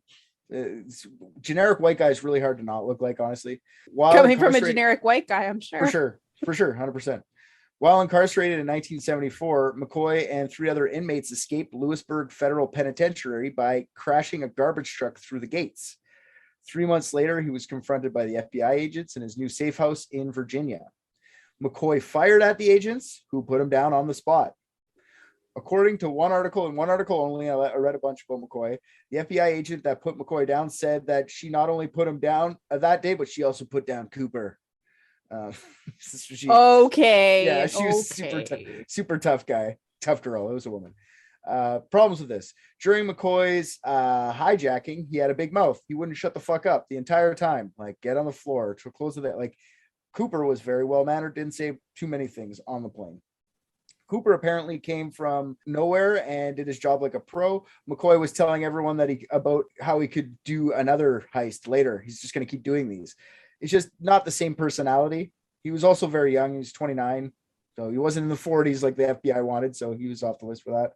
The flight attendants saw the photo of McCoy and said it wasn't him. So the Mucklaw and Schaffner both looked at and said it wasn't him. Yeah, I said he did look like the sketches, but I'm looking at him again. He doesn't look that much like the sketches. He does, but not super lots, just a bit, I guess. They found the parachute in a culvert after his hijacking. He didn't hide it very well. Like, you figure if he got away with it once, then he'd do the same trick as he did last time. But they found it pretty easy. I think he's kind of compelling. I wrote here, I think he's kind of compelling as a suspect just because he proved that you could do it, right? On the same kind of plane, same kind of idea. So he adds to that to me, because there's a lot of this with me is like, could somebody even do this without dying? But he proved he could do it. So I don't know. I don't think the weather was as bad that day. And he's probably a pretty smart guy because he did escape prison. Like, there's a lot of like. Oh yeah, he sounds really intelligent hitchhiking in the flight suit with the duffel bag. Well, yeah, that's not smart. But I mean, you have to have a level of intelligence to break out of prison, I think, to be able to like plan that. I don't know. Who gave them a garbage truck? They went and like hijacked the garbage truck that was in there picking up garbage. So they like planned it. They knew when the garbage truck was coming. They had a yard time, ran out and grabbed it. People break out of prison all the time. It's staying out. That's where the smart part comes in. You can just get out. That's true. William J. Smith is the next guy. William J. Smith was a man brought up as a suspect in 2018 after an anonymous FBI data analyst looked over the case because they. Will Smith. We're saying Will Smith is a suspect. William J. Smith from Philadelphia, born and raised. Played on the playground most of his days. Okay. He was chewing up Max, waxing all cool, playing with his parachute outside of the school. A couple of guys, they were up to no good. Gave him a satchel of money and he had to leave his neighborhood. I can't. All right, you've shown your culture. You've shown your culture. We get it. No, you finished. Sorry, Iran. He was in Iran. No. So William J. Smith was brought up in 2018 after a data analyst from the FBI, anonymous, by the way. Nobody wants to say their name who did this. It's anonymous. After they released all of the evidence, this data analyst was like, I got this. So this research was handed to the FBI, claiming there was too many connections to simply be a coincidence. So William was an experienced combat air crewman during World War II and would know how to use parachutes. Not an expert like the FBI profile, so they were happy about that. He would have just known how to use one. He wasn't an expert. That's good. So during World War II, he had a friend named Ira Daniel Cooper who had died. So they think that he used his dead friend's name to buy the ticket. Like, he used that guy's name. After his discharge, he worked for the railroad, which ended with him losing his job in 1970 because rail travel was becoming less and less normal, with air flight taking over as the best way to travel. This gave the analyst a motive: revenge against the airlines for taking my job. The railway job would have given him a good escape, knowing where the trains would be, so he could get on one after the skydiving and escape. He lived in New Jersey at the time, and if he could escape far enough away, investigators would have a hard time finding him or even putting him on the suspect list. And he would get to be out of New Jersey. That's true. Yeah. That's true. The most important part. The very most important part. On the tie clip, like I said, there was aluminum shards found, spiral shards. These could come from some sort of locomotive maintenance facility. Smith had the same description as the hijacker: size, weight, skin, and hair color. Smith was always considered a gentleman, just like Cooper had been during the flight, around the same age as Cooper. The main thing that perked the ears of the analyst was the book D.B. Cooper, What Really Happened by Max Gunther. In the book, Gunther says that he was contacted in 1972 by a man named Dan LeClaire, who claimed to be Cooper. LeClaire soon cut off communication, and Gunther disappointedly moved on. A few years later, a woman named Clara got in contact with Gunther, claiming to be the widow of Dan LeClaire. Gunther's book is just about how Clara and Cooper and their miraculous escape. It's very far-fetched, and some parts are obviously not true. Like where Cooper and Clara meet up in the small town nearby after the heist and then have a romantic evening together. I don't think that's what they were thinking about. I think they were thinking, let's get the fuck out of here if this is real. His research brought him to another World War II veteran named Dan Clare. Dan Clare just happened to work with our buddy Smith. Dan didn't have the same physical attributes as Cooper, but like I said, William did.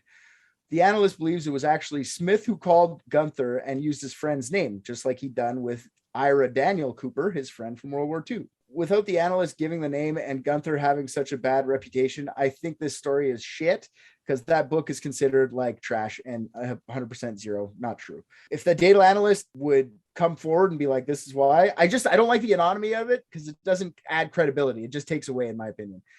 This isn't Deep Throat, buddy. Like, if you want to come out and say something, come tell us. Don't be a bitch. Work for It the can FBI. be Deep Throat if you want it to be Deep Throat. Yeah, I guess so. It bugs me. So I don't know about that guy, but they just want it to be true. Okay. Walter R. Recca. Recca was a veteran with a vast history of parachuting. He was an original member of the Michigan parachute team. In 2008, years before his death in 2014, he confessed to being Cooper over a recorded phone call to his friend Carl Lauren, who was writing a book. Never forget about books. They're always writing books. Oh, I feel like prophets might be involved in this. Recca gave permission to Lauren to reveal his crime after his death in a notarized letter. Recca also helped Lauren record the phone call. So it wasn't some sort of like gotcha journalism. They like planned to do this. Lauren had known about Recca being DB for over 14 years at this point. They just wanted to put it on record. So they recorded about 3.5 hours with audio, and it has been confirmed to be Recca. In the confession, Recca claims that he was an operative working for the U.S. government. He said he landed on a dead tree near Cle Elum, Washington, and headed towards a coffee shop nearby. Once at the coffee shop, he encountered a dump truck driver. This is called the cowboy encounter, because the guy was dressed like a cowboy playing guitar beside his dump truck. And he went up there and he's like, where am I? How do I get out of here? He kind of told him where he was exactly and where to go to get back on the main highway. Recca then went over to a payphone and called a friend. The friend came and picked him up and drove him off. Now, even though Cle Elum is about 150 miles, 240 kilometers away from where the FBI claims the landing zone should have been, Recca chalks it up to the government covering up what really happened to get him off scot-free. At the press conference to promote the new suspect and promote the book, DB Cooper and Me, a spy, my best friend. Lauren brought up, isn't it awesome? Lauren brought up multiple passports. So he had a bunch of like fake passports with Recca's face on it. And he had some long johns that he said, these were worn during the skyjacking, guys. Trust me on that. Okay. So, yeah, I'm sure this guy sold some fucking books. None of it really sounds all that real. It's like, it's hard to like, it's easy to jump on a parachute and like go off course, I guess, but 150 miles or 240 kilometers, I think that's wrong. Sure. And to land right by a coffee shop. Sure. Exactly. Yeah. So I don't know. I think the confessions sound cool, or maybe just help family members out to get proceeds of this book. I don't know. I don't know what the fucking point of that is in 2018. Cool. I guess you're cool. You're DB Cooper. Everyone would high five. Like, I think if we've even found out who DB Cooper actually was, I don't think anyone will give a shit. They'd be like, cool. And that'd be the end of it. Oh, don't worry. We found out and people are going to give a shit. I don't know. You're right. Yeah, I'm gonna blow this case wide open. I'm excited. I can't wait. He got real close to his microphone to say that. He did, yeah. Yeah, it's true. That's how I feel like it's one of those things where the whole allure is the mystery. Like, if they knew immediately, like back in 1971, no one would have ever heard about this. Oh, of course. That's what I said. There was over 140 skyjackings. The only one we hear about ever is this one because of the mystery and the fun. Right? No, that's not true. It was this one and also the fucking Sky King. Yeah, we were talking about Sky King earlier and 9/11. Yeah, 9/11 was the biggest one, of course. Just to give you that's the one where the whole world looked well, not the World Trade Center looked a lot like your background. Yeah. Is there a movie? I haven't read the book. There is a movie. Maybe one more than that. Oh. Yeah. Okay. Documentary. Mm-hmm. Yeah. White House Down. I love Gerard Butler. It's a good one. Mm-hmm. Yeah. He's in a new one just called 9/11 Watch Me. Okay, that's easy to find. I'll put it on my wish list and forget about it for 3 years. Yep. He plays George W. Bush in it. Oh, my He's God. he's in no makeup whatsoever. It's just Gerard Butler. Actually would be pretty close. I'm going with Rick on that. That Gerard Butler as George W. Bush in 9/11. Watch me. It's a movie I would watch. I would. Yeah. If someone can make that happen, I would 100%. Yep. It opens up with Gerard Butler just reading a story to a bunch of 8-year-old kids, and then boom. I'm all in on Big that. film. Alternate history movie where he actually gets up and fucking gets in a plane himself, goes to figure out what's going on, shoots down the second plane. Could you imagine George Bush, the fucking action hero? Oh yeah. I think we're all imagining it. Fucking Takens, the terrorists, like in Afghanistan. So good. Just full thick fucking Scottish accent. Directly from Storytime with Children to F-16 fighter jet, just right behind the plane. I would watch the shit out of that, honestly. Yeah, Okay, I I'm would just watch saying, it. future presidents should be the ones that immediately go into attack mode. They should be like our last resort. I would love that. Yeah, I'm cool with that. I feel like once you're ex-president, you're the first person to go in. Hey, tomorrow's election day. That's how I'm steering my local representatives. Cool. That's a good idea. And he was eliminated after his fingerprints were never found on the 66 unidentified fingerprints they found at the crime scene, and the fact that he landed so far away from the jump site. They also denied that he was a spy or anything like that. Dwayne Weber. Dwayne Weber was another World War II vet who claimed to be D.B. Cooper on his deathbed in 1995. After his discharge, he worked in insurance sales, where he was described as a slick-looking and smooth-talking man. He told his wife, Jo Weber, that he was Dan Cooper just before he died. He come close. I've got something to tell you. I am Dan Cooper. And he died. This is 95. The internet wasn't widespread like it is now. She had no fucking clue what he was even talking about. And she went to the library to go look up what the fuck a Dan Cooper was. And she borrowed Max Gunther's book from the library. I forget what it was called. And there were notations written in the margins with her husband's handwriting saying this isn't right. I did it this way, stuff like that. She then recalled that Dwayne once had a nightmare during which he talked in his sleep about jumping out of a plane, leaving his fingerprints on the aft stairs. Dwayne also had an old knee injury he would tell his wife was from jumping out of a plane. Dwayne was a chain smoker and loved to drink bourbon. Dwayne also had an old Northwest Airlines ticket for no reason. Joe also said that Dwayne took her to a place called the Tina Bar along the Columbia River. The Tina Bar is like a sandbar that runs along the Columbia River, close to where the money was found by 8-year-old Brian Ingram. 4 months later, after they went there, is when the boy actually found the money. Joe said that he had walked up to that part of the river by himself during this trip. He looked as like the composites, along with the other witness accounts. Like witnesses, he looks like the guy. Age is proper on this one. Joe also found a bunch of fake IDs in some of Dwayne's stuff. He was actually later disqualified by the FBI again because he didn't have the right DNA or fingerprints. So I don't know. There's a lot of stuff that kind of looks like this, like all those fake IDs is pretty crazy, but I'm going to say he's probably not the guy. So, okay, but imagine your husband dies and you get up and go to the library. Mm-hmm. Oh, I breezed over that quickly. It wasn't like the day after. She just literally let go of his hand, got on the bus. Who is Dan Cooper? I went to the library. Well, I mean, so like a bare minimum of one of these guys that deathbed confesses, I mean, they can't, even if one was real, they can't all be real.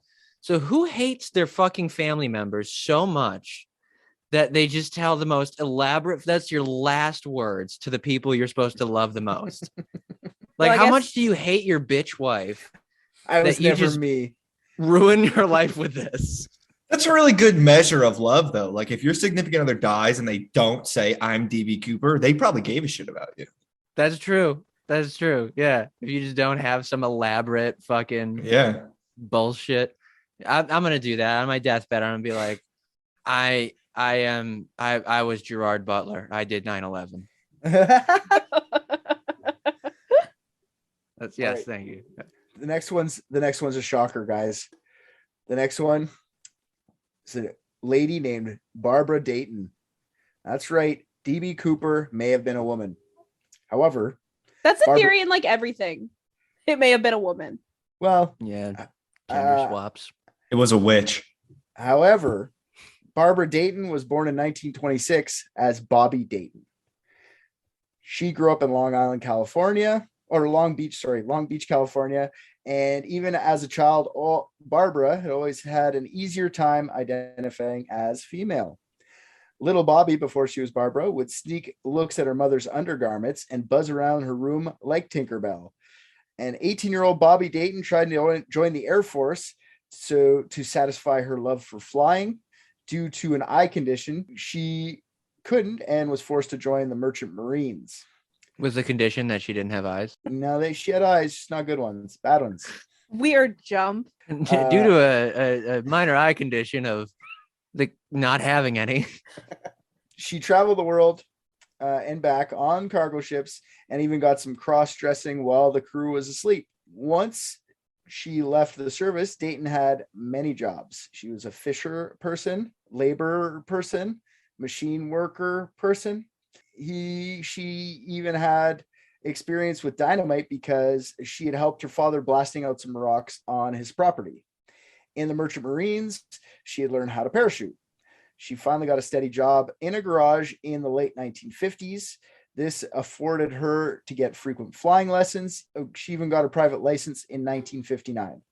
Her goal was to attain a commercial license because that would provide her with a steady income doing what she loved, which was flying. But she can't. She has no eyes. Got bad eyes. Money was tight during these times. None. Yeah, none. She's got the worst kind of eyes. Yeah. Sockets. She's just got sockets. That's how I have it written down here. Barbara lady. Dayton, eyeless trans woman. Money was tight during these times. She wrote the commercial license exam on 2 separate occasions, but failed the math part on both tests. Bobby considered the math part unimportant and was very upset about this. In December 1969, Bobby pleaded with the Seattle University Hospital for gender reassignment surgery, and after being rejected at other places, they agreed. This is when Bobby became Barbara. After a second surgery, Barb convalesced in Renton, which is near Seattle. 8 days before the skyjacking, while at the hospital for a checkup, hospital staff noticed that Barb was lonely and depressed, complaining money was low and work was scarce. Ever since transitioning, Barbara had been feeling better in her body, but she was having a hard time finding a job and felt isolated from her friends and family. However, at another hospital appointment 2 weeks after the hijacking, Barb's depression had subsided, even though her welfare was to run out in 3 weeks. So her money problems were even worse. In 1977, Barb was working as a librarian at the University of Washington on weekdays and on weekends, tuning up her single-engine Cessna 140. Pat and Ron Foreman first met Barb at Thun Airfield when the couple were looking at purchasing their own Cessna in 1978. From there on in, the Foremans and Barbara were lifelong friends. The Foremans claim in their book, The Legend of D.B. Cooper, Death by Natural Causes, that Barb dressed up like a man, hijacked the plane, and it successfully parachuted off. Reports say that Barbara planned the heist to get back at the airlines, not for money. So she just wanted to stick it to the man who wouldn't give her a pilot's license. She never spent the money because this was about revenge. This is what she told the Foremans anyway. She also recanted her entire life story when she found out she could still be prosecuted for the crime. So later in life, she was like, yeah, I never said that. What are you talking about? Because yeah, you could still get charged for that, douchebag. Barb died in 2002. Yeah, psych. Barb died in 2002 from pulmonary disease. This one just seems far-fetched to me. It feels like a gender swap plot twist. Maybe not, though. I don't know. She used to get mad. Like, Barb used to get mad if people would talk about DB Cooper, and she'd be like, that's wrong. And then she'd like storm out her rooms. So that was another thing they like. Well, she was obsessed with like air in general. All right. So, I mean, okay. So what was this eye condition she had? Just, you can't be in certain things. She just didn't have 20/20 vision. She probably had to wear glasses. Like, it wasn't, they just said an eye condition. Yeah. It's not, Yeah, my eyes are so bad. I get denied a lot of things. I'm colorblind too, and that's a problem if you're trying to be a pilot. So It is. and Yeah. Andy's got eyes. You know, I Think of all the know. things that she would have been denied not having eyes. right, And she's shitty she at was math, which colorblind. is like even worse. I mean, you can pick what. Either you have eyes or you're good at math. You don't have either? Fuck, bud. Mhm. The FBI trashed her as a witness too, or as a suspect too, just because of the typical things that she wasn't tall enough. She was only 5'8". The DNA Ooh. didn't match, like all the same things they've been denying people being the person. Yeah, All the same no, shit. but in this case, it's misogynistic and transphobic. Keep his standing up. Yeah, is it ableist yet? have we made it ableist yet? Anyway, Well, yeah, she didn't have eyes, so Yeah. so those are all the suspects, but there is a couple other theories that I'm going to rip through real quickly. One of them being that Tina Mucklaw knows something. Now, she was one of the flight attendants, and I say that all the fucking time. Tina Mucklaw knows something. she knows something about what happened. That's right. Whether That's she what was you're known involved for. or not. Yeah, there's t-shirts about it and everything. But yeah, over the years, Tina Mucklaw has been accused of knowing a little bit more than what she admits to, and there's reasons. So she was the one who spent the most time with Cooper as the flight attendant. So she had the most conversations with him. When he was negotiating his route, he was doing it from the cabin to the cockpit through her. So he would tell her, she would go over the phone, tell them, and back and forth. And she, after the whole thing, she did cooperate with the FBI, but she never did any interviews. This just made her suspicious from the media standpoint of like, what are you trying to hide, right? Which probably is nothing, but it adds to the whole thing. Okay, she ended up later on in life leaving being a flight attendant, because I was telling you guys about how flight attendants back then had to retire. because she at turned 35. 22. Yeah, they had to, when they turned 35, they had to sign a contract, Celeste, saying like they would retire then because they weren't good looking enough. If they gained too much weight, they would get fired. They were basically just eye candy. Like, and she's like, that was just the culture back then. She wasn't mad about it or anything. But she got too old. She aged out of flight attendant. So what she did was she went into the nunnery. She became a nun. And this, What the fuck? yeah, so many people go Well, into religious stuff. Yeah, you're allowed to be ugly as a nun. Yeah, but once you're part of a crime, you have to find Jesus. So Yeah. So she went into the nunnery, and then that fueled more speculation, because not only was she not given any interviews, but B, she would like try and run away from the public view completely. Well, she thought she was hideous. She was 35. Yeah, exactly. God, it's either I put a bullet in my brain or I put a habit on. Yeah. Some people say, some of the conspiracy theorists I was reading on the internet for saying that it wasn't really that she joined a nunnery. She just went into witness protection. I don't know if she was involved or anything like that, but it does seem weird that he got 2 parachutes. She was the only one talking to him. I do believe what you were saying, Rick, is that he changed. I think what was in that briefcase, he changed into something. I don't think he was wearing a suit and tie and loafers when he jumped out of a plane to survive, if he did survive. So Mucklaw knows something. I don't know.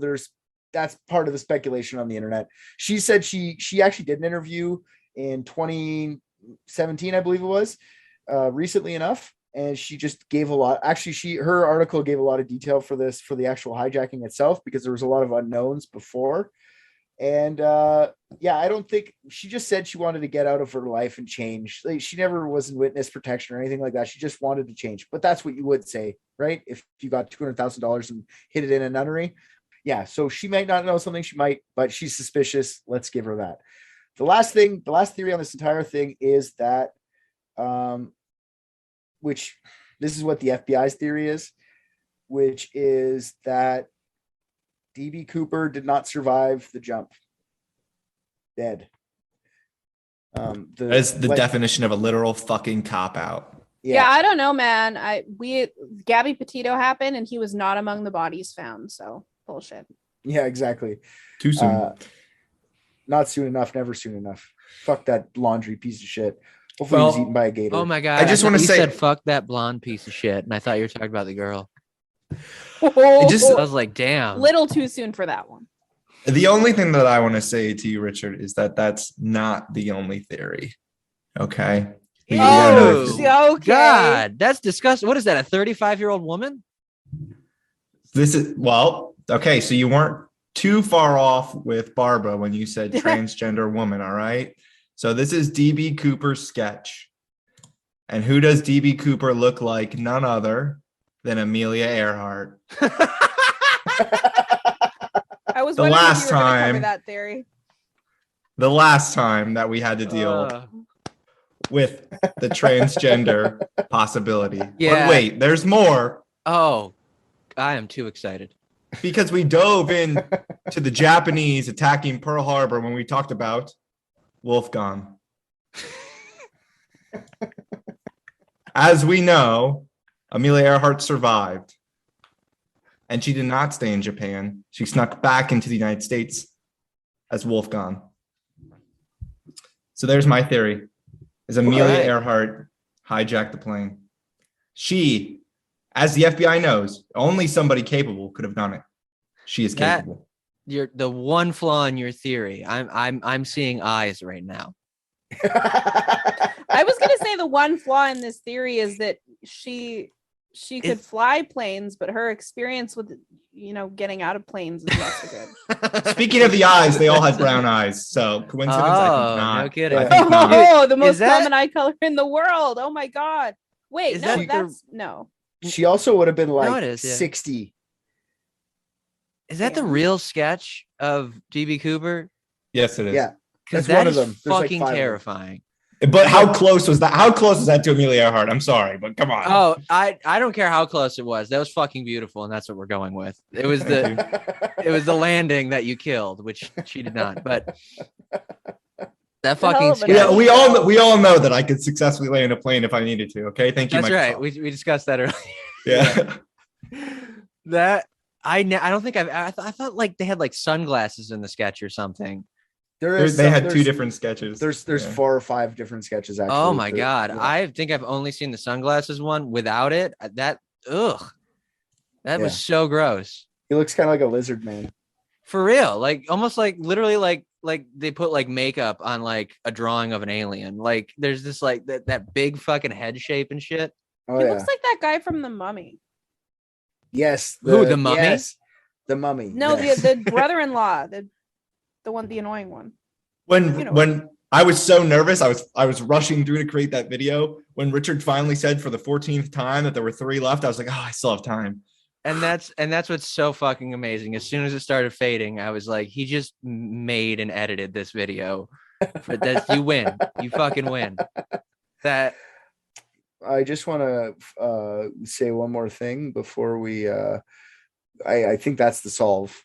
Okay, that's 100% the solve. Celeste, are you satisfied with that? I just want to mention for the listeners that there is another theory that Forrest Fenn is DB Cooper. And I'm not getting into Forrest Fenn. I did a full episode on Unethical, so go check that out. Give them a reason to want to listen to it. Well, fuck, he was. No, go listen to it. I don't give a fuck. You're gonna come. You're This gonna is go. why Listen we only have 28 patrons. That's not what I mean. I don't mean I don't give. I don't mean I'm not going to go over Forrest Fenn again. God damn it. We just finished figuring it out. You know what I mean? That was also Amelia Earhart. Oh yeah, that was also Amelia Earhart, who is also for some reason Don Lewis because he flew planes too. Correct. Yes. Yeah.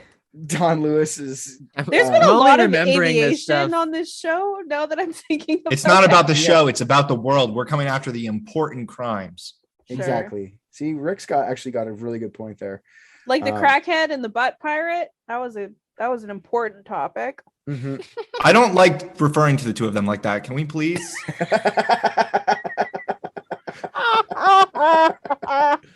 it's crack baby, not crack cat. Try it actually. Yeah. It's okay. I love that you Missing made woman. that video when I wrote down like every name and was actually The trying minute this that he said Wolfgang saw the Japanese bomb Pearl Harbor, I was like Amelia Earhart. Well, you blew this wide open. Uh. And Celeste, I think I know you came here to supervise. Make sure we're doing a good job over here. Hopefully that's to your satisfaction. We'll send you a bill. We're flush right now, so we don't really need the cash. You know You're gonna do what I mean? what? Send you a bill. What? Yeah. Yeah. Excuse me? RJ's gonna write up a bill. Mm. Is he? Yeah, your favorite. RJ, are you gonna do that? No, ma'am. What do you mean? That's What do you- all right. That's okay, what I sorry. thought. Abigail is gonna write you up a bill. Abigail. Ooh, yeah, about Abigail. What about her? She's not listening right now. Yeah, I know she's not. Why? Why do you know she's not? What does he mean? Yeah. Abigail! She was supposed to be the go-between between you and I. She just fucking Yeah. drugged She's you been up. going between, but not you and I. What does that mean? I walk in here. I'm looking for you guys. She's taking personal calls. Okay. Personal calls while I'm standing there, interrupting me. And you know what? I'm pretty sure she drugged me. She's our fucking slave. How does she even have a phone? Is she taking on our business call? Like our business line? Yeah. Let me play it out for you. Hello, Private Dicks. Yeah, Juan, I would love to like rub your feet and stuff. That's pretty much what it was like. Oh my god, this chick is a problem. I knew it. There's some weird people that have been coming in here. I knew something fucked up was happening.